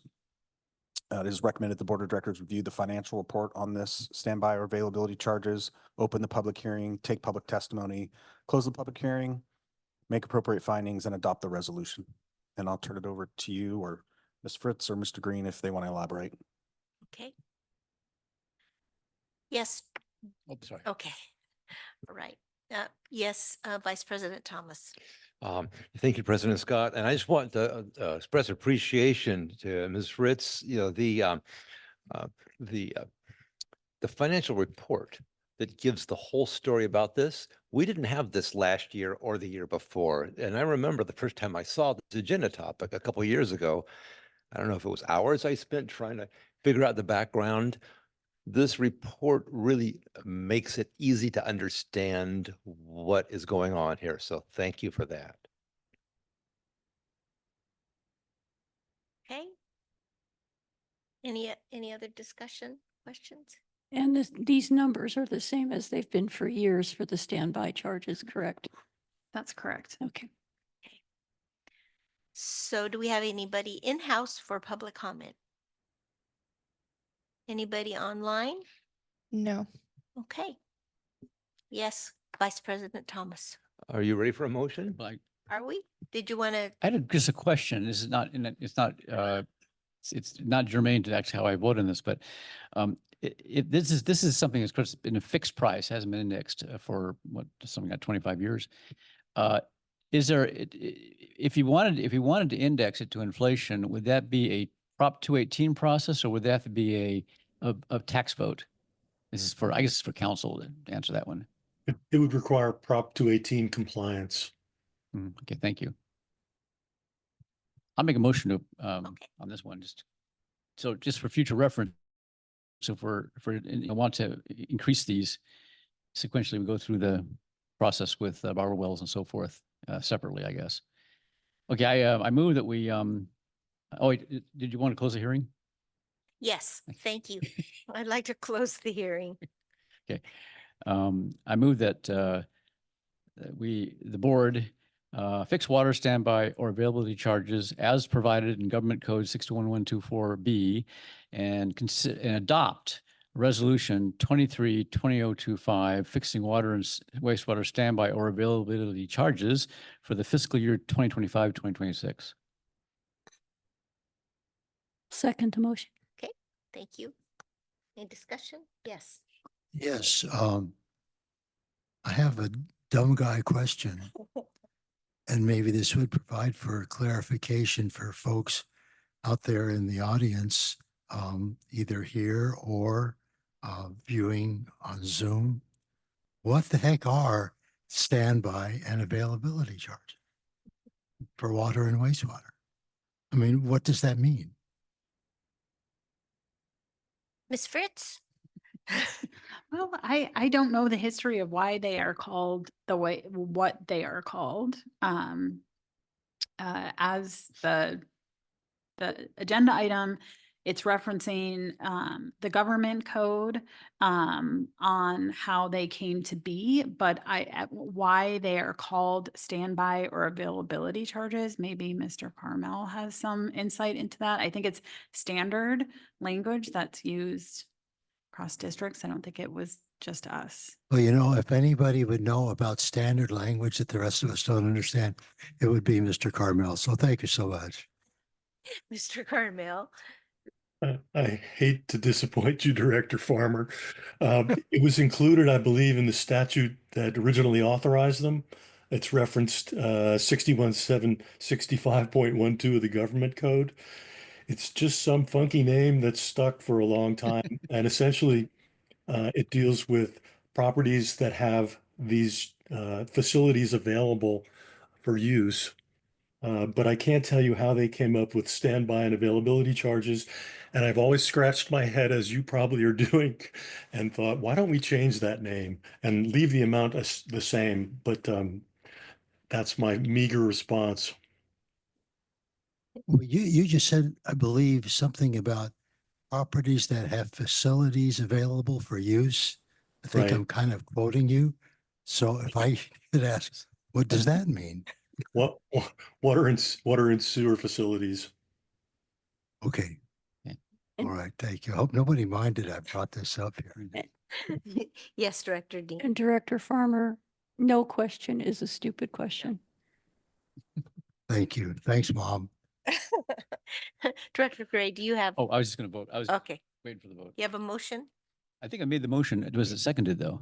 Yes, I Yeah, seconded it. okay, go. Okay. Director Gray. Aye. Director Dean. Aye. Director Farmer. Aye. Vice President Thomas. Aye. President Scott. Aye. Okay, so let's go on to manager reports. And General Manager McElhaney, you are up first. Thank you, Madam President. My general manager's report will be at the Vets Hall on May 20th from 8:30 to 7, along with the fire chief. I believe he's going to be here from 9 to 12. So if anybody would like to come down and discuss district issues or anything that they have questions about, we'll be here. Our records retention project is way ahead of schedule. Miss Dodson and myself have been down at the Vets Hall for the last couple weeks. We had, I can't remember how many pallets we had here at one point, but over 1,300 boxes that the district was paying VRC to store, and then it would cost us a significant amount of money to pull a box and have it delivered to the district. So we went away from that. We had our record retention policy on hand, and we spent, the last 2 days just going through all the different boxes. Behind that stage there is some of the boxes that we're keeping, that we're kind of hiding right now. And we're going through those and organizing those. And there's a lot of interesting documents going back to financial audits all the way back to 1976. So it was a little bit of a deep, almost like Indiana Jones type, going back in time here in the district. There's quite a lot of information. So we've shredded a lot of the records that are no longer required to be retained, and starting to organize that a little bit. And eventually we'll probably digitize some of this. Little information on the Lambton Cliffs access way. Obviously that's a county issue, but they have some, there's some information there on what the county San Luis Obispo Public Works is working on. In addition to a potential new cell tower in the district. I want to highlight as the chief did, the community emergency preparedness area meetings. We didn't expect the turnout that we did have. At one point, I thought we had 600 attendees, and I actually left for knee surgery, and then the chief said it was probably close to 700. And I think that's really impressive and speaks volumes about what the community has some serious concerns about. And the chief did a phenomenal job of bringing all the different allied agencies in, giving some brief overview, and then taking a lot of questions, difficult questions, frustrated community members, issues that aren't even a district issue as much as they're a PG&E or a county issue. But a lot of good information was pulled from that. We created some community liaisons. The different neighborhoods are starting to get together, and we'll have follow-up meetings. We're taking some of the comments and the information that we received and start doing a little more deep diving on how we can address those. But I think it spoke volumes, and it was a success in my book. I think one of the more larger events that we've had in Cambria in quite some time. We just passed the ordinance, and so we're working on that. The chief will be working on that as we head into our fire season. There's information on go bags, and on here, as was talked about at the emergency preparedness meetings, Genesis Protect is really no longer up and running on that app. And so we put the link in here because your zones have changed a little bit. So you can go click here in this agenda item, and you can go find your new zone number, which I think they took a 0 off. I can't remember exactly, but it didn't change a lot in terms of your zone number. Or maybe it did. Yours did, Director Dean. Okay. Yeah. It will be a good idea to click that link and find out your new zone. And with that, I'm open to any questions. Yes, Vice President Thomas. Thank you, President Scott. I just kind of carry over from earlier, but the weed abatement deadline, if I read the dates right, is 2 weeks earlier than it was last year. Yes, the chief made that decision. He would like to bump it up a couple weeks. I think it has to do, here? Not here. We're seeing a little bit drier weather than earlier, and we don't have any rain projected. So I think we bumped that up a little bit, and also helps with the enforcement window for all the inspection of the parcels. So it is bumped up a little bit. Yeah, thank you. And what is that date? July 1st. Okay.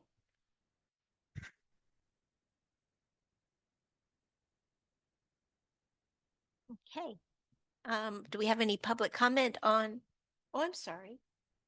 Nothing to be sorry about. You can ask for public comment. No, I'll ask for your comment first. Director.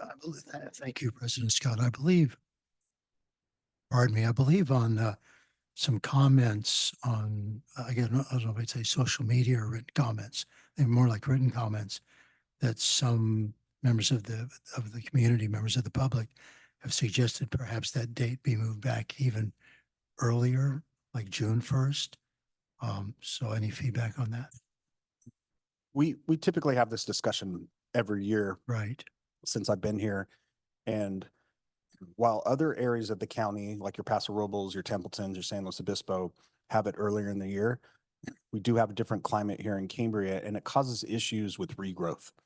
And so in theory, we could set the date earlier in June, and then folks are trying to cut a little greener grass, and that can be difficult to cut. And then with any late weather or late moisture, you see a lot of regrowth with that. And Mr. Aguirre can speak to that about the ranch, because he sees that a lot on the ranch. And Mr. Aguirre's had to remow the ranch multiple times last year because of the late growth. So that's our concern, because from a staff perspective, it would be hard to run two different inspections and re-inspections. And as we know, if parcels are failing because we set the deadline earlier, we've already seen some of the unfortunate victims of the weed abatement bills from the public nuisance list. So I think it creates a little bit of, it becomes a little bit problematic. Again, our fire season is later than other areas of the county. It's just the climate in which we're in. We have a lot more moisture. So the staff feels pretty safe and resolute about the electrolyte question. Right. Thank you so much for that clarification. Okay. So our public comment I already asked for. Anything else from the board members? Okay.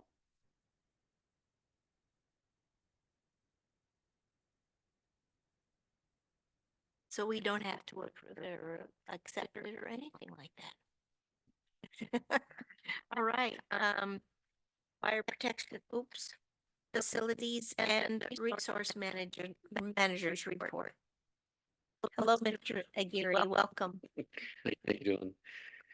Thank you, President Scott and directors and staff. So I'm going to start off with this green ranch. What we've been up to out there. We've been cabling off the flood trail next to the edge. We're about a third of the way through work out there with the two guys that I have. Local visitors have shown great support in the project. The edge is protected from eroding and also from basic public hazards for them falling off if they're even getting close to it. I met with the contractor about invasive and controlling throughout the ranch of the invasive species. There's concerns, with the native plants and also with the open areas. So there's about 100+ acres that we're looking at to have more or less sprayed, double checked, going out and getting rid of all the invasives. So I met with him yesterday, and we're planning to turn around and get a quote from him, go out and look at that and take care of those forests out there. We're starting to plan to clear around the trailheads and the signs on the ranch, including the benches. The trails route will include, let's see here, route will be included in the scope of work. Anticipating work will begin in the coming weeks. What we're looking at is the moisture content, like General Manager Magalini had mentioned. That's my biggest concern. The ranch last year, we mowed it 7 times. And that's just maintenance on the vehicles and then let alone fuel and man hours. So it's kind of excessive. For the record, we will be starting the fire breaks in the ranch in the first part of May. May, basically first or second week. That's what we're looking at out at the Fiscalini. The East Ranch, Fiscalini Ranch, actually, we started mowing the trails and the perimeters and also the wastewater manhole covers throughout the open spaces and also along the Santa Rosa Creek. This year, there's going to be a reduction in mowing on the East Fiscalini Ranch. So by going through our the ranch public access and also resource manager plan and the conservation easements, For some reason, I don't know where it came from, but mowing the whole entire East Piscalini Ranch, we're mowing the sensitive habitat and also the marshland. So that's been a big concern of coming out and trying to figure out why. So what I ended up doing was going through all of our easements and all the paperwork, everything that I can find on it. So what we're going to be doing, like I said, we're going to do the trails and off around the manhole covers so that way they have access in there. The means of a fire break is removal of unstoried vegetation, which clearly substitutes or constitutes of fire hazard and residential use of neighborhooding partials of which vegetation lies within 100 feet of the existing or perimeter residence development. So that was the one thing that stood out in my mind when I was reading the conservation easement.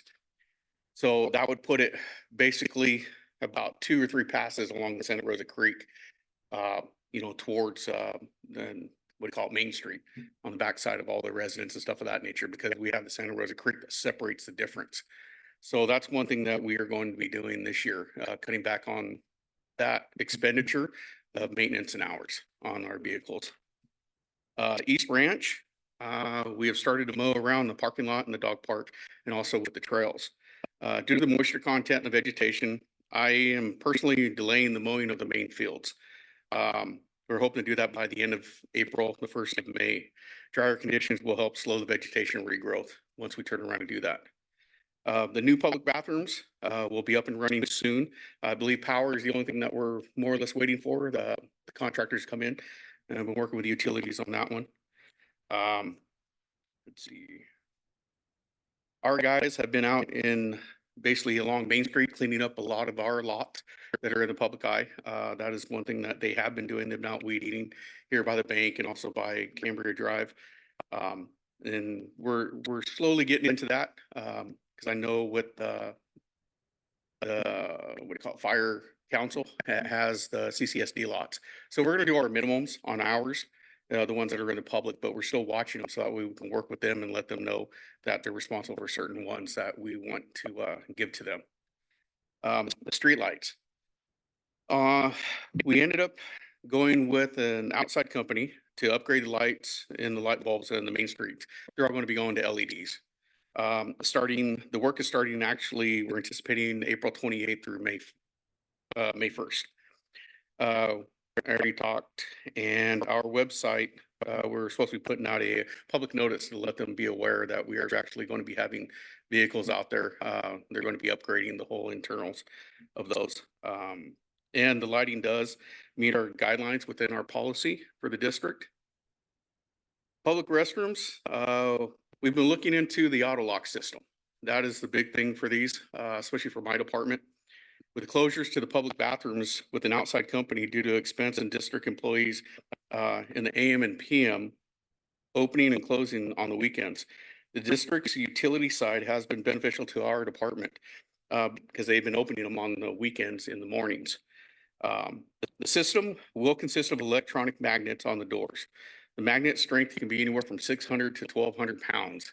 Basically, you can't pull on them. I mean, you can set them to a certain weight to prevent opening. Programmable times can be set for the facilities to open and close.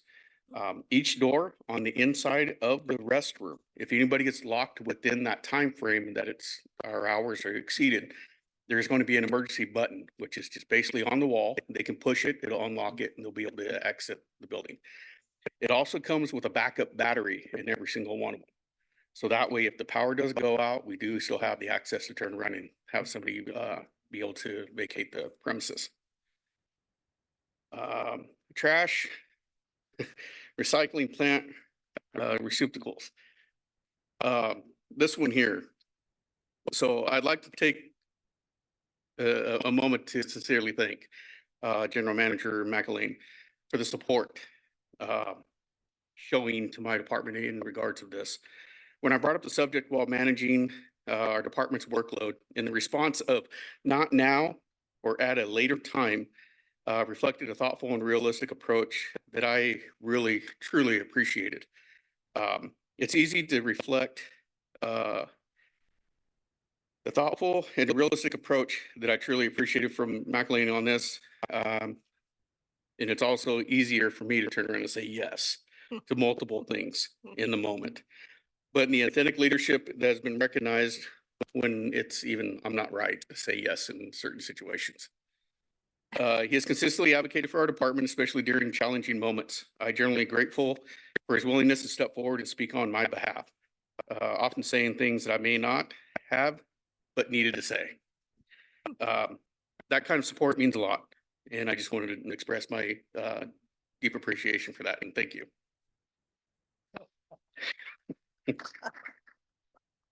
So with this, the F&R department has been moving forward with refurbishing these items in the public. We've been standing and staining the stain color to the beautification of Cambria recommendations. So the color out there was made by that certain group. Considering the allotted time in our department and crew, we decided to start on the project, basically me. The department uses about 6 hours of week time or during the whole week, which consists of sanding, staining, and relocation of them. What we do is take 3 out and pick up 3 at the same time. And I work with the individuals that do the flowers, that they're taking them all out before we even get out there on Monday mornings, because we replace them Monday mornings in between 8 and 9 o'clock. It's a less than an hour that they do that. So the F&R recruitment, I know last month it was brought up. It has been removed at this time. The management, we turned around and I looked at a lot of the different things that were in there, and being with the CCSD lots being picked up by the fire council, it made a big impact on what I seen as for man hours. So we freed up some pressure on our department, and I'm looking forward as for beneficial in the long run financially. Just recently purchased a UTV, which is a ultimate terrain vehicle.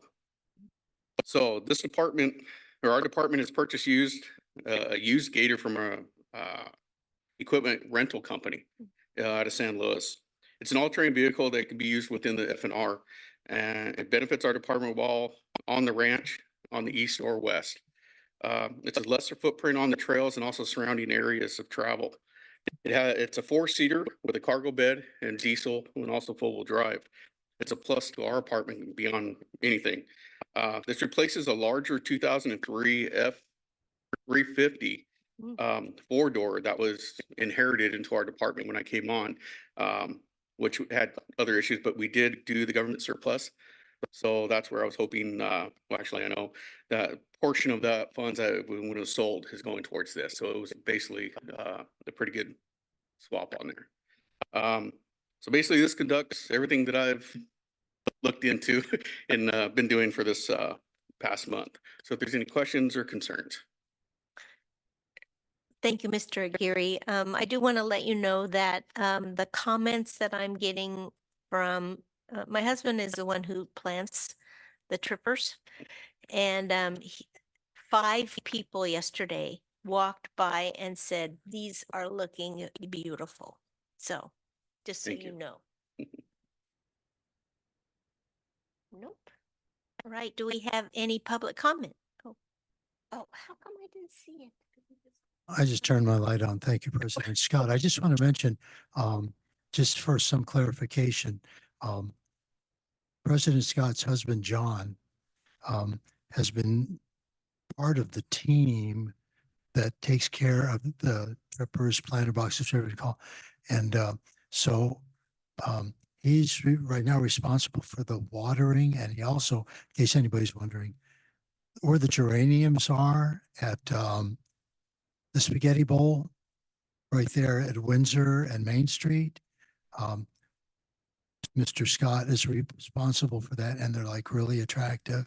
But there's a group of us, including myself, that take care of the planter boxes, put in the new plants, do the deadheading and washing down the trippers, washing down the boxes on a weekly basis, so to speak, and so forth.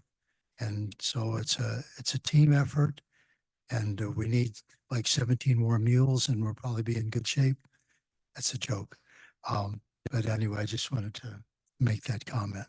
And we appreciate having been involved for many years in doing this, getting the positive feedback from people, not just folks that live here in the community, but folks that are visiting and say, boy, we wish we had something like this in our town. So thanks for what you're doing to contribute to that. Okay. So do we have any public comment in-house? No? Okay. Oh, I'm sorry, I'd like to ask Mr. Gary one more question.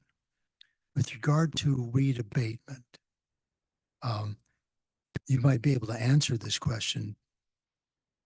The medians in the middle of Main Street. I know in the past, there's been a group of us that go out there and remove those weeds, just volunteering our time. Do you happen to have any idea who actually is responsible for weed abating those medians? So that's been a question that has been asked several times in my department. I have gone through several times with our APNs to see if it's considered our property, and there's no record of it. So I know on the beautification of Cambria website, there's an excerpt in there in regard they maintain it, everything of that nature. I do not have 100%, confidence on who owns that property. I haven't called the county on that. So I would probably one that I can turn around and do some looking into and get back to you on that. Oh, that would be very nice. You're not obligated to, but I thought you might know because it takes it takes a lot more time than meets the eye, so to speak. Yes, it does. Thank you. Director Farmer, if I can interject, that's considered county roads. These are all county maintained roads. So the median that's inside of that is still county maintained, even though it's not really very maintained. That's No, still, no, that's still their it isn't. jurisdiction. Oh, So it's I'm their sure they jur- don't mind us picking weeds and beautifying it, but yeah, that is definitely county jurisdiction. Oh, that's interesting. Oh, okay, well, I guess we'll follow up with the county. I know this because, oh geez, I was going to say several, it's probably 7 years ago now on Main Street. We had that leak in the median and we had to contact Public Works to get a right of entry. Wow. All right. Thank you, Mr. Green and Mr. Aguirre. Okay, any public comment? Any online public comment? Yes, Elizabeth Benhausen. Okay, thank you. Dr. Bettenhausen? Yes, thank you, Madam President. As you know, because I sent you all an email, I had the distinct pleasure of seeing a cormorant catching and eating steelhead in the Santa Rosa Creek. This was about 10 days ago or so. And it was a real pleasure to see both the cormorant and especially the steelhead. This was shortly before the creek curves into the lagoon and then goes out because apparently the steelhead were of the juvenile age where they were heading for the ocean. And this is a fascinating fish because they live both in salt water and in non-saline water in the course of their lifespan. And I won't elaborate all that, but I'm wondering if maybe resources and facilities is responsible or simply does it out of sheer interest in overseeing the steelhead in Santa Rosa Creek. I know that the board is now having Stillwater do an in-stream flow study of the creek, but that's only for habitat and not for the creatures who live there. So who does the oversight of the creek, just keeping an eye out for tidewater goby and steelhead, which are kind of trout, as you all know. I'm curious about this because I don't recall that steelhead have been mentioned very often in your board meetings. And so I'm very pleased to have the occasion to bring them up and to ask about oversight and keeping track of them. I know a friend of mine always sees them, sees the juvenile and the baby steelhead in the little protected areas along the creek between the bridge on Cambria Drive and the mouth of the creek. So who keeps track of them for the CCSD, if anybody? Thank you. Thank you, Dr. Bettenhausen. Yes, Mr. Aguirre. So with that one, the Department of Fish and Wildlife, they're the ones who monitor the creek down there in, what do you call it, with the stillhead that are down there with us. We don't usually get a report of anything. I haven't had any contact with them in regards of that in the going on almost 2 years that I've been here.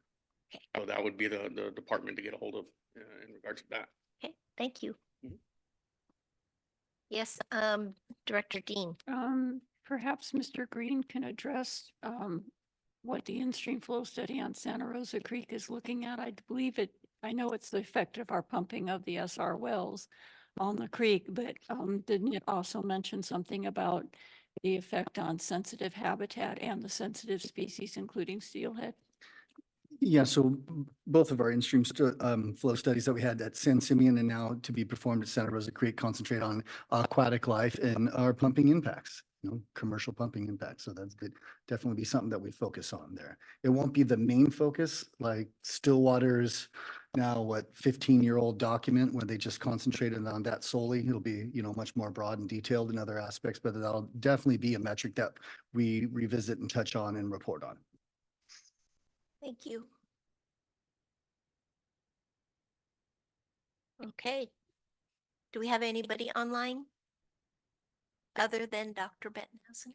No. Okay, thank you. So we'll go then to the finance manager's report. Thank you, Mr. Aguirre. Thank you, President Scott.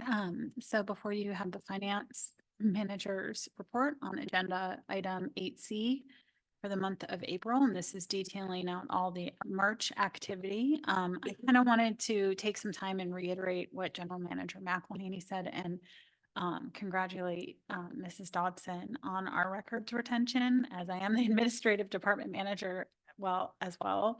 That project was so huge, and I have to say I doubted when I saw all those boxes in here that she would be able to have this ready for this meeting. And it's really nothing short of just, what this woman can accomplish. It just amazes me all the time. So I just wanted to thank her.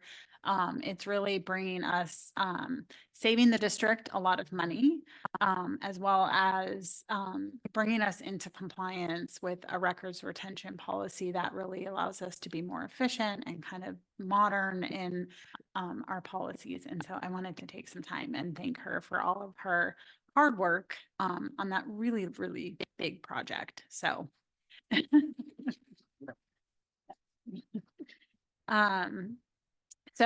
before you have all the regular metrics that I usually report on, and then I also want to say, believe it or not, we're entering our next budget cycle. And so we are meeting with all of the managers and going through that process of getting the budget ready for the year 25-26, which I'm still, I can't believe it, but we're there. So, and then also still working on the audit. So with that, I'm here to take any questions that anyone may have. Yes, Vice President Thomas. Yeah, thank you, President Scott. And I just wanted to pile on the records retention. It's easy to look at the expenditure report and see the $600 to $1,000 of monthly savings. All right, that's good. But then, let's not forget there's intangible value in whatever you find from that review. It'll be at our fingertips. So that's huge. And no doubt in the past, we would have sort of been naturally inhibited from going after those records and incurring that cost. So yeah, the intangibles are probably bigger than just those dollars. So that's, and yeah, a few weeks ago, this hall was just stacked to the tops of the windows, and it's mind-boggling. Well done.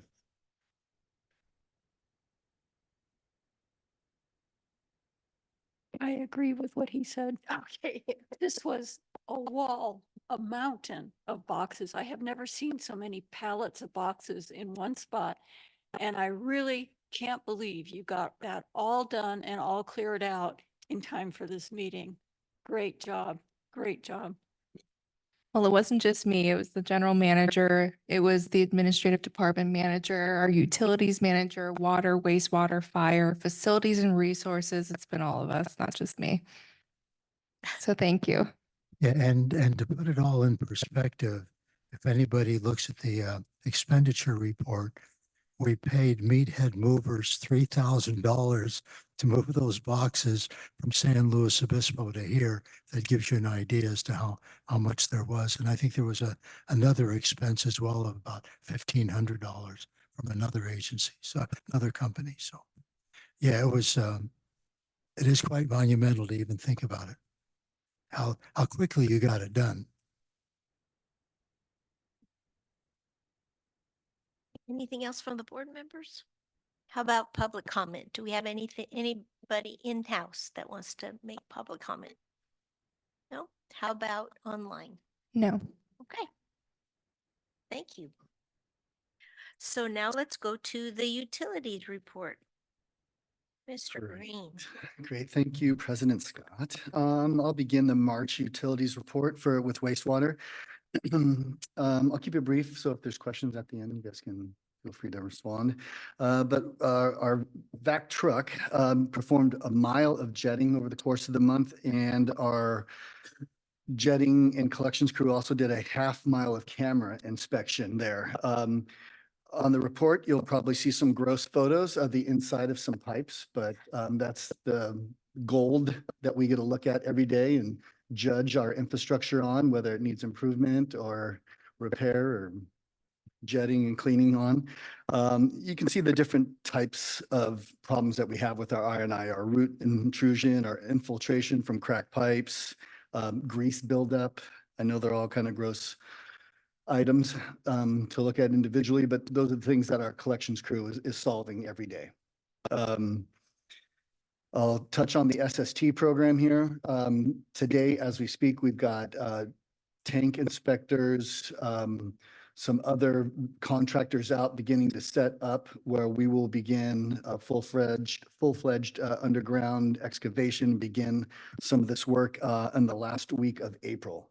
A couple of priorities that we'll begin with will be the tanks. They'll be getting sanded and recoated, and then we'll be replacing some of the bigger blowers with our smaller blowers, and that'll all take place at the wastewater plant here starting at the end of the month.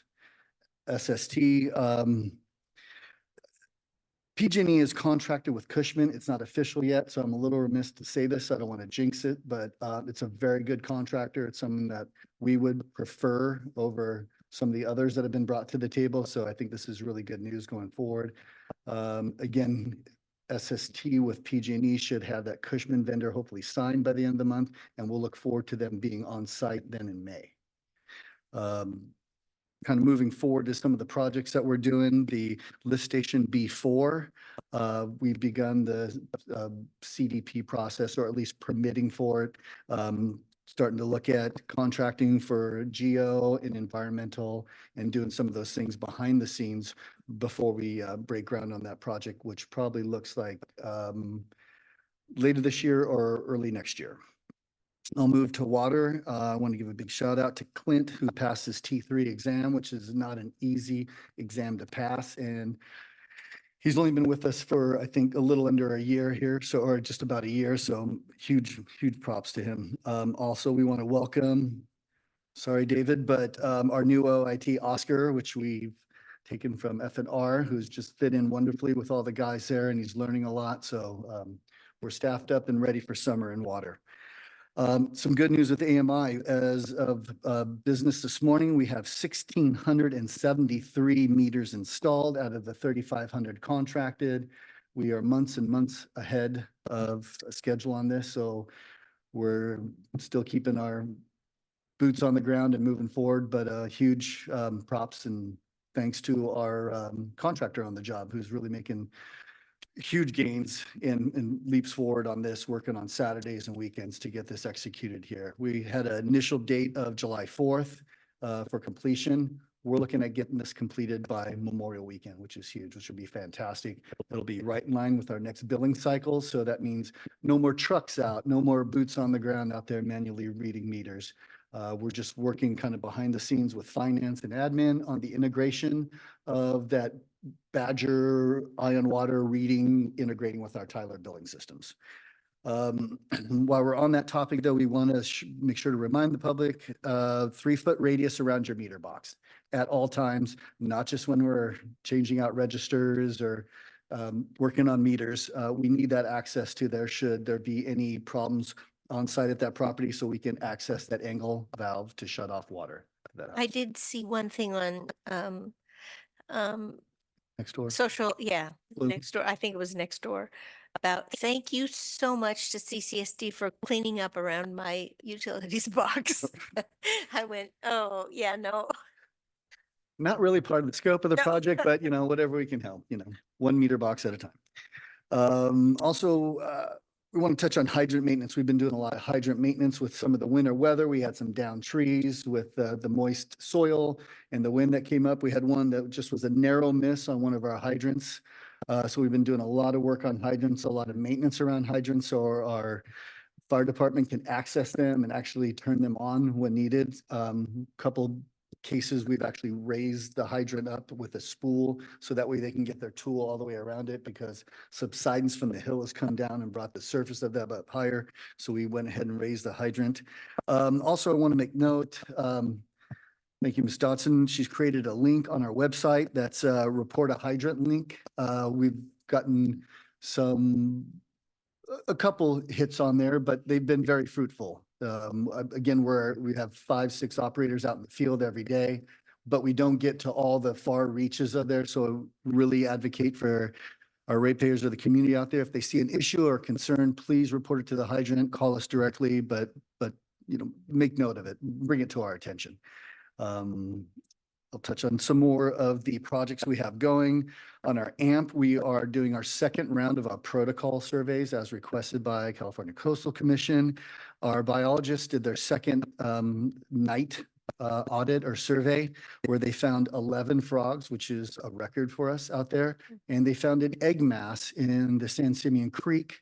That egg mass, and I don't think I added a picture of that, but it had about 60 eggs in it, which is huge. So our aquatic life in the San Simeon Creek is really flourishing right now. So that's fantastic to see.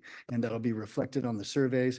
And we should have that quarterly AMP to you guys for your review by next month. San Simeon transmission line and wastewater effluent line. We got Caltrans to wake up. They finally responded to our February submittal and said they are now reviewing it. So we should have some, hopefully a right of entry way where we can perform our potholing there for other utilities and other geo underneath to see if our alignment suits that and is adequate for installation there. So hopefully we'll start getting that back up to speed on progress of that. Our Stewart tanks were, again, no funding is free. And we're finally submitting another submission that's been requested of us by the EPA. It's an SR 424 and an SR 424A, along with a budget narrative and work plan documents that we've had to create in-house with a little bit of collaboration with our consultant on this. And we're submitting that to the EPA, hopefully for final submission. And after that, we, hopefully barring any other requests, should be receiving that funding for our tanks. Also on the Stewart Street tanks, county building department has requested, because of that retaining wall that's going out there, it's going to be raised to the top of the service, which is an 8-foot height. It's close enough to their metrics that they want us to pull a building permit. So we're supplying them with that documentation and CAD drawings and everything necessary so we can finalize that piece. And while we're sitting in our meeting today, I received email from our county planner, Dean Mueller, who's the head of our Stewart Street tank permitting side on planning and building. And they received word back from Coastal that there is no appeal. So we went from subject to approval status on that CDP. So really good news there. And with that, I'll wrap it up and field any questions from the public or the board. Thank you. Yes, Director Dean. I just wanted to comment that the end of last week, When my husband and I went to go have breakfast, our contractor was putting in an AMI meter head a little bit down the street from us. And when we came back about 2 hours later, he had already done 12. Yeah. And our flume was still working. I know I've seen some complaints on social media that, you know, they've juggled the flume and it wasn't working anymore, but ours is working just fine. They did a good job. And I'm noticing now all those little black Right. round things on the lids. Yes. He's making a lot of progress, a lot of progress. Very good. Thank you for bringing that up, Director Dean, as well. If the public has any concerns with their flume, please reach out to water staff and we'll go ahead and handle that in-house and take care. That's not something we want our GC on this project to handle. So thank you. Okay. Yes. Yeah, thank you, Director. President Scott. Yeah, I was going to ask you, you mentioned flume and I was going to ask about it. I did have some trouble with my flume because it got sort of set aside. And I did figure out how to use it with the new head unit.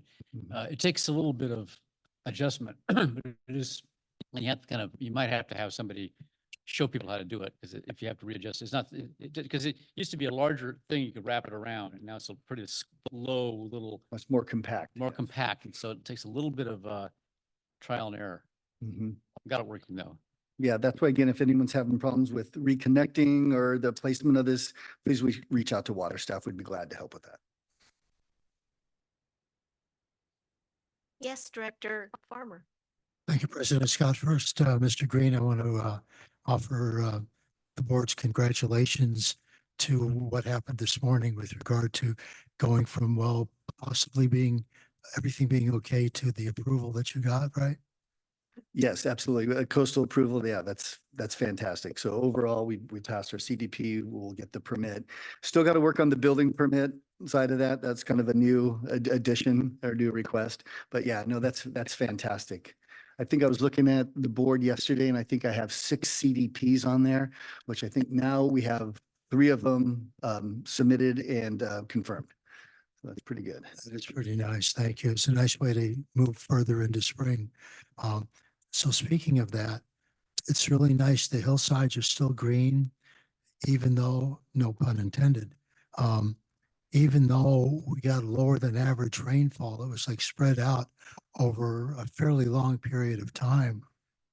So like I say, not only the hillside's still green, but it appears as if the well levels, and I know that most Cambrians continue to be very conservative in their water usage at home.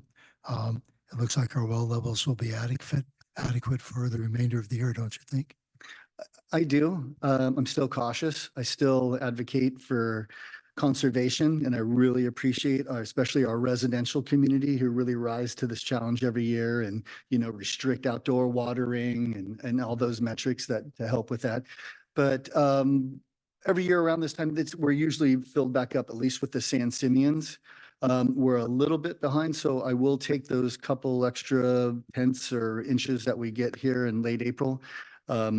But yeah, I think we received about 70% of our average rainfall. And I was just at the countywide water action team meeting last week, and we were looking through all the cities, South County, us, and everyone's about high 60s or 70% in receipt of annual rainfall. So everyone's wearing their conservation hat this year and definitely requesting that. I probably shouldn't be mentioning this, but I think it was a couple of months ago at a board meeting, I was bringing up the need to really, because right then the average amount of rainfall was even lower than what we have now. And so I was encouraging people to be even more conservative in their water usage. And I got a couple of comments from members of the public who said, Harry, we're already one of the most conservation-oriented communities in the state, and there's no need for you to be telling us that we need to conserve. So I just wanted to point out that how fortunate we are to have the well levels where they are. So yes, thank you. And we do have the good fortune having Rocky Butte that, again, they got 70, 80%, but that continues to flow. See, I think what you'll see our water diversion kind of moving towards is a little earlier withdrawal from our Santa Rosas to kind of maintain those levels in the San Simeons. So look for that a little sooner in May than later this year. Thank you. You bet. Thank you. Yes, Vice President Thomas? Thank you, President Scott. Yeah, a few questions. Uh, on page 200, the first page, it looks like you transitioned to a new SCADA interface, and that's a challenge. So just curious, briefly, like the cost of that and the benefits of that, because that's not an easy thing to do. So there's some updates that come with this. SCADA is supervisory control and data acquisition. So the data acquisition of that part is fairly easy. It's a supervisory control that we're moving into, so we can turn off, turn on our well pumps, booster stations, and control our disinfection dosing with our pumps. So moving more into the now period of technology and some of the larger agencies and what they have. So we can do a lot of that more remotely, so that way we're not sending operators into town at midnight when our dosing pump, breaks a tubing. We can shut down the plant remotely. And so we're not putting out underdosed or overdosed water. And we can have a lot more granular look into where we're dosing currently and where we're at and projecting, and just overall control of our wells, turning off and on, and dosing control is just a huge benefit for us. So that's the next component that we're moving towards in our SCADA operation for both water and then wastewater with the SST at some of their lift stations as Does that well. mean some of the operators will right on their phone have access, or is it come into the? We provide a tablet. Yeah. Oh, So that of way, course. yeah. And unfortunately, it's kind of clunky, mobile operations on the phone. So we provide a tablet that the on-call operator takes home with them, so they can control all that via a controlled network. So, I mean, obviously, if you're logging on from your home internet, we worry about a little vulnerability of that. So it's all of our control devices through our IT companies and through our SCADA contractor. Okay, safe and secure, and that saves a lot of miles. Indeed. And well, it saves a lot of time. I know it's a huge concern for traveling and overtime, Yeah. but I'm more worried about putting out bad water, unhealthy water into the system. That's my chief concern. Well done. I just wanted to call out page 202 to 204, that photo tutorial of the fats, oil, and grease, right? And the infiltration and inflow. Mhm. Oh, boy, that is, anyone asks, I mean, that's about what that means. I mean, I've flagged those 3 pages. I know it's a little gross, but I hope it's informative. Oh. That's what we're seeing. That's real world what we're seeing out there. And I know it looks rather small, but some of those are 6 and 8-inch pipes that we're looking at. So it's quite a concentration of accumulation in some of those locations. So yes. Mhm. So Yeah. when my mother taught me to just turn on the hot water and pour the grease down the drain, that does not work. I would not suggest that. No, I would beg you and plead you no. Yeah. Yes, Yeah. get out the old soup can and pour it in the soup, Right. put it in the fridge, and no, Uh, definitely. Scrape it, it goes in the green waste bin now. Yes. Yes, thank Yes. you. And no wipes, please. No Save our pipes, trash the wipes, I believe is our saying that we have out there. No more yes. wipes. Simple question, at the bottom of page 205, what is a DPD packet? I scratched my head on that one.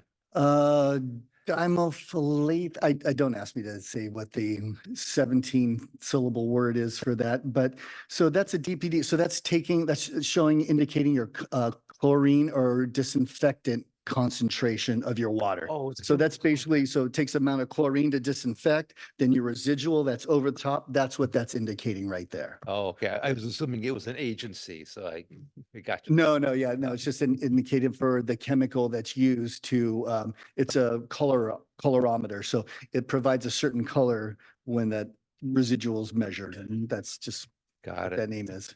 Thanks. And then, I'll practice that word and bring it to the next board meeting. So no, yeah, I get you. And last but not least, so since page 213, the transmission main project, aiming for, summer or late fall groundbreaking.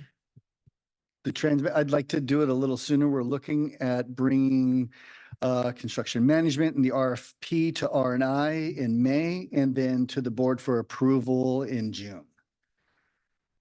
Music to our ears, yeah. Thanks. Right. You have anything else? Oh. Okay. All right. Excuse me. I believe on page, let's see, utilities report, page 214.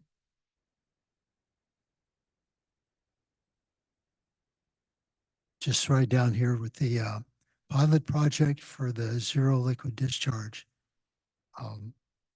So I'm seeing here that it appears that it says it here postponed until the fall of 2025. That's so it's done in the rainy season, right? Correct. Yeah. So we want to get through that whole dry season right before it rains. That's the harshest environment for that raw surface water. We want to put a true test to this ZLD. So we basically want to have the worst water quality available to put our plant through a true treatment process at that time of season when we'd be operating it and really put that ZLD to the test. But yeah, that we are looking forward to September or October of this year, probably mid to late September, depending on weather patterns. Okay, and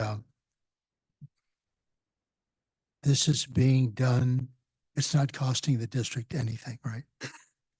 No district time except for operators that we'll have on hand anyways as part of that. Right. So the pilot test is basically being done, the cost of it is being done by the people, the company that is going to be perhaps providing the zero liquid discharge. right. So Global Water Innovations received a grant from the Department of Energy last year, and that's who will be sponsoring this whole event. They'll be covering operations, chemicals, and then analysis. Because anytime we turn that plant on, we will have to do, of course, sampling and analysis.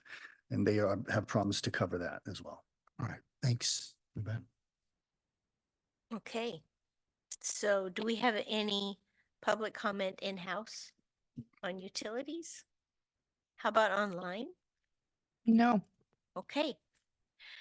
So I'm looking at the time and I'm thinking that we're going to get through before 3 o'clock. So nobody needs okay. All right. So let's go ahead and go on to our committee and liaison reports. And you all have them there and those reports are there. So are there any questions or discussion about those reports? Just want to note that I was the one who turned in the report from the Fire Protection Committee. I didn't have my respectfully submitted on there, so it's Oh. for me, yes. And I didn't have a finance committee report, and that was because the documents that we needed to be looking at were not ready. So, And we did not have an R&I meeting in March. And on my liaison report for the RAC, you'll notice there's a lot of numbers and data there. And the reason I went to that much detail is so that I could give some background to people on what the public water district requirements were. And also some questions had been asked about Prop 4.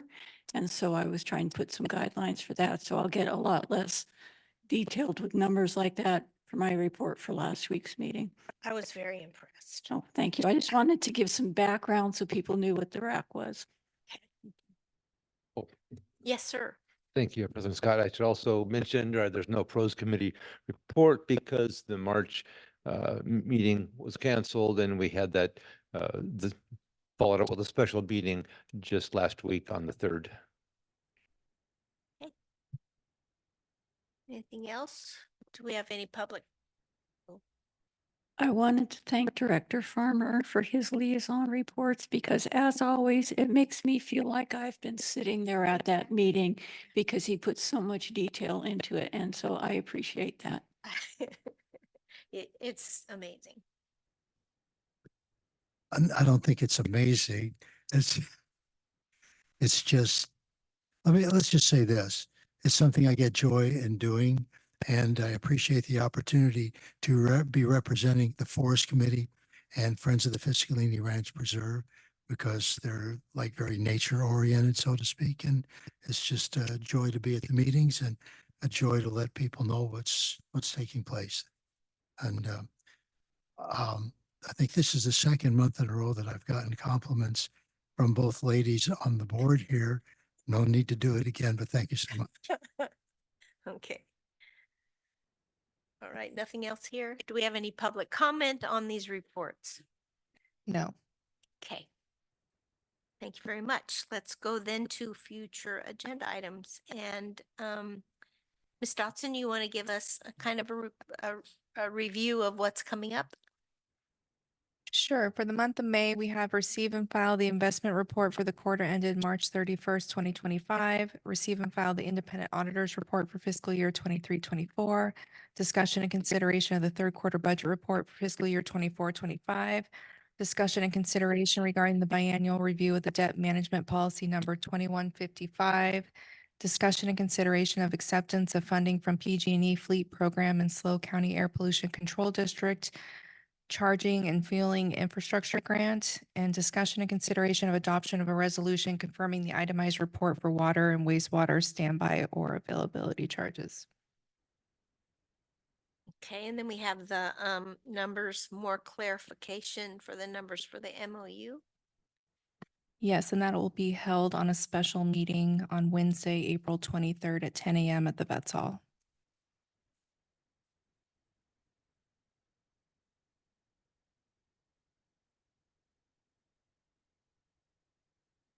You said 10 a.m. Yes. So can I make a comment on a future item? Yes, please. Okay, it's not necessarily a future agenda item. It's just a future item because coming up a week from this Monday will be 2 years that Mr. Matthew McElhaney will have served as the general manager of the Cambria Community Services District. It's been a growing and learning time for all concerned. I know that Matt has said, oh, I wish I had done this differently, but overall, one would have to say, Matt, a tip of the hat, buddy.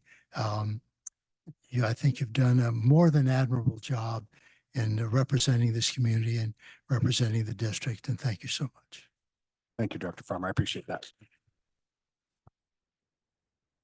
It's been lots of growing pains, but it's been awesome. So we're a pain. No. Well, you know, I think if we're not going through growing pains, we're probably not growing, right? Exactly. Exactly. I appreciate your support.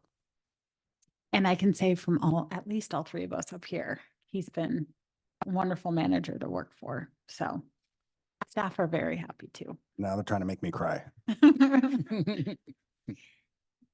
Yes, Vice President Thomas. Thank you, President Scott. And yeah, concur, absolutely. Back to future agenda items. Just want to put in a request out there. If there's any flexibility on the special meeting on April 23rd, 10 a.m., I expect to be in the air on an airplane. And so that we already know one director is down. I would sure love to, as someone rather interested in Parks and Recreation, I would certainly like to be in attendance at this coming special meeting. We can take a look at a different date. There's absolutely flexibility. I'm currently checking with Mr. Carmel via text. Okay. He's an integral part to this, and we may or may not have consulted with him. May we ask Vice President Thomas what dates he is going to be unavailable Or when will you be available? or when you will be?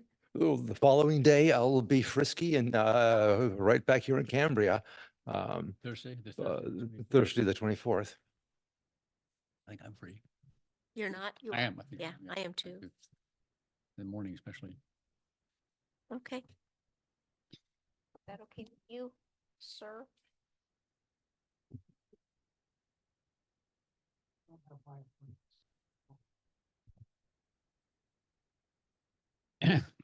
Maybe more frisky.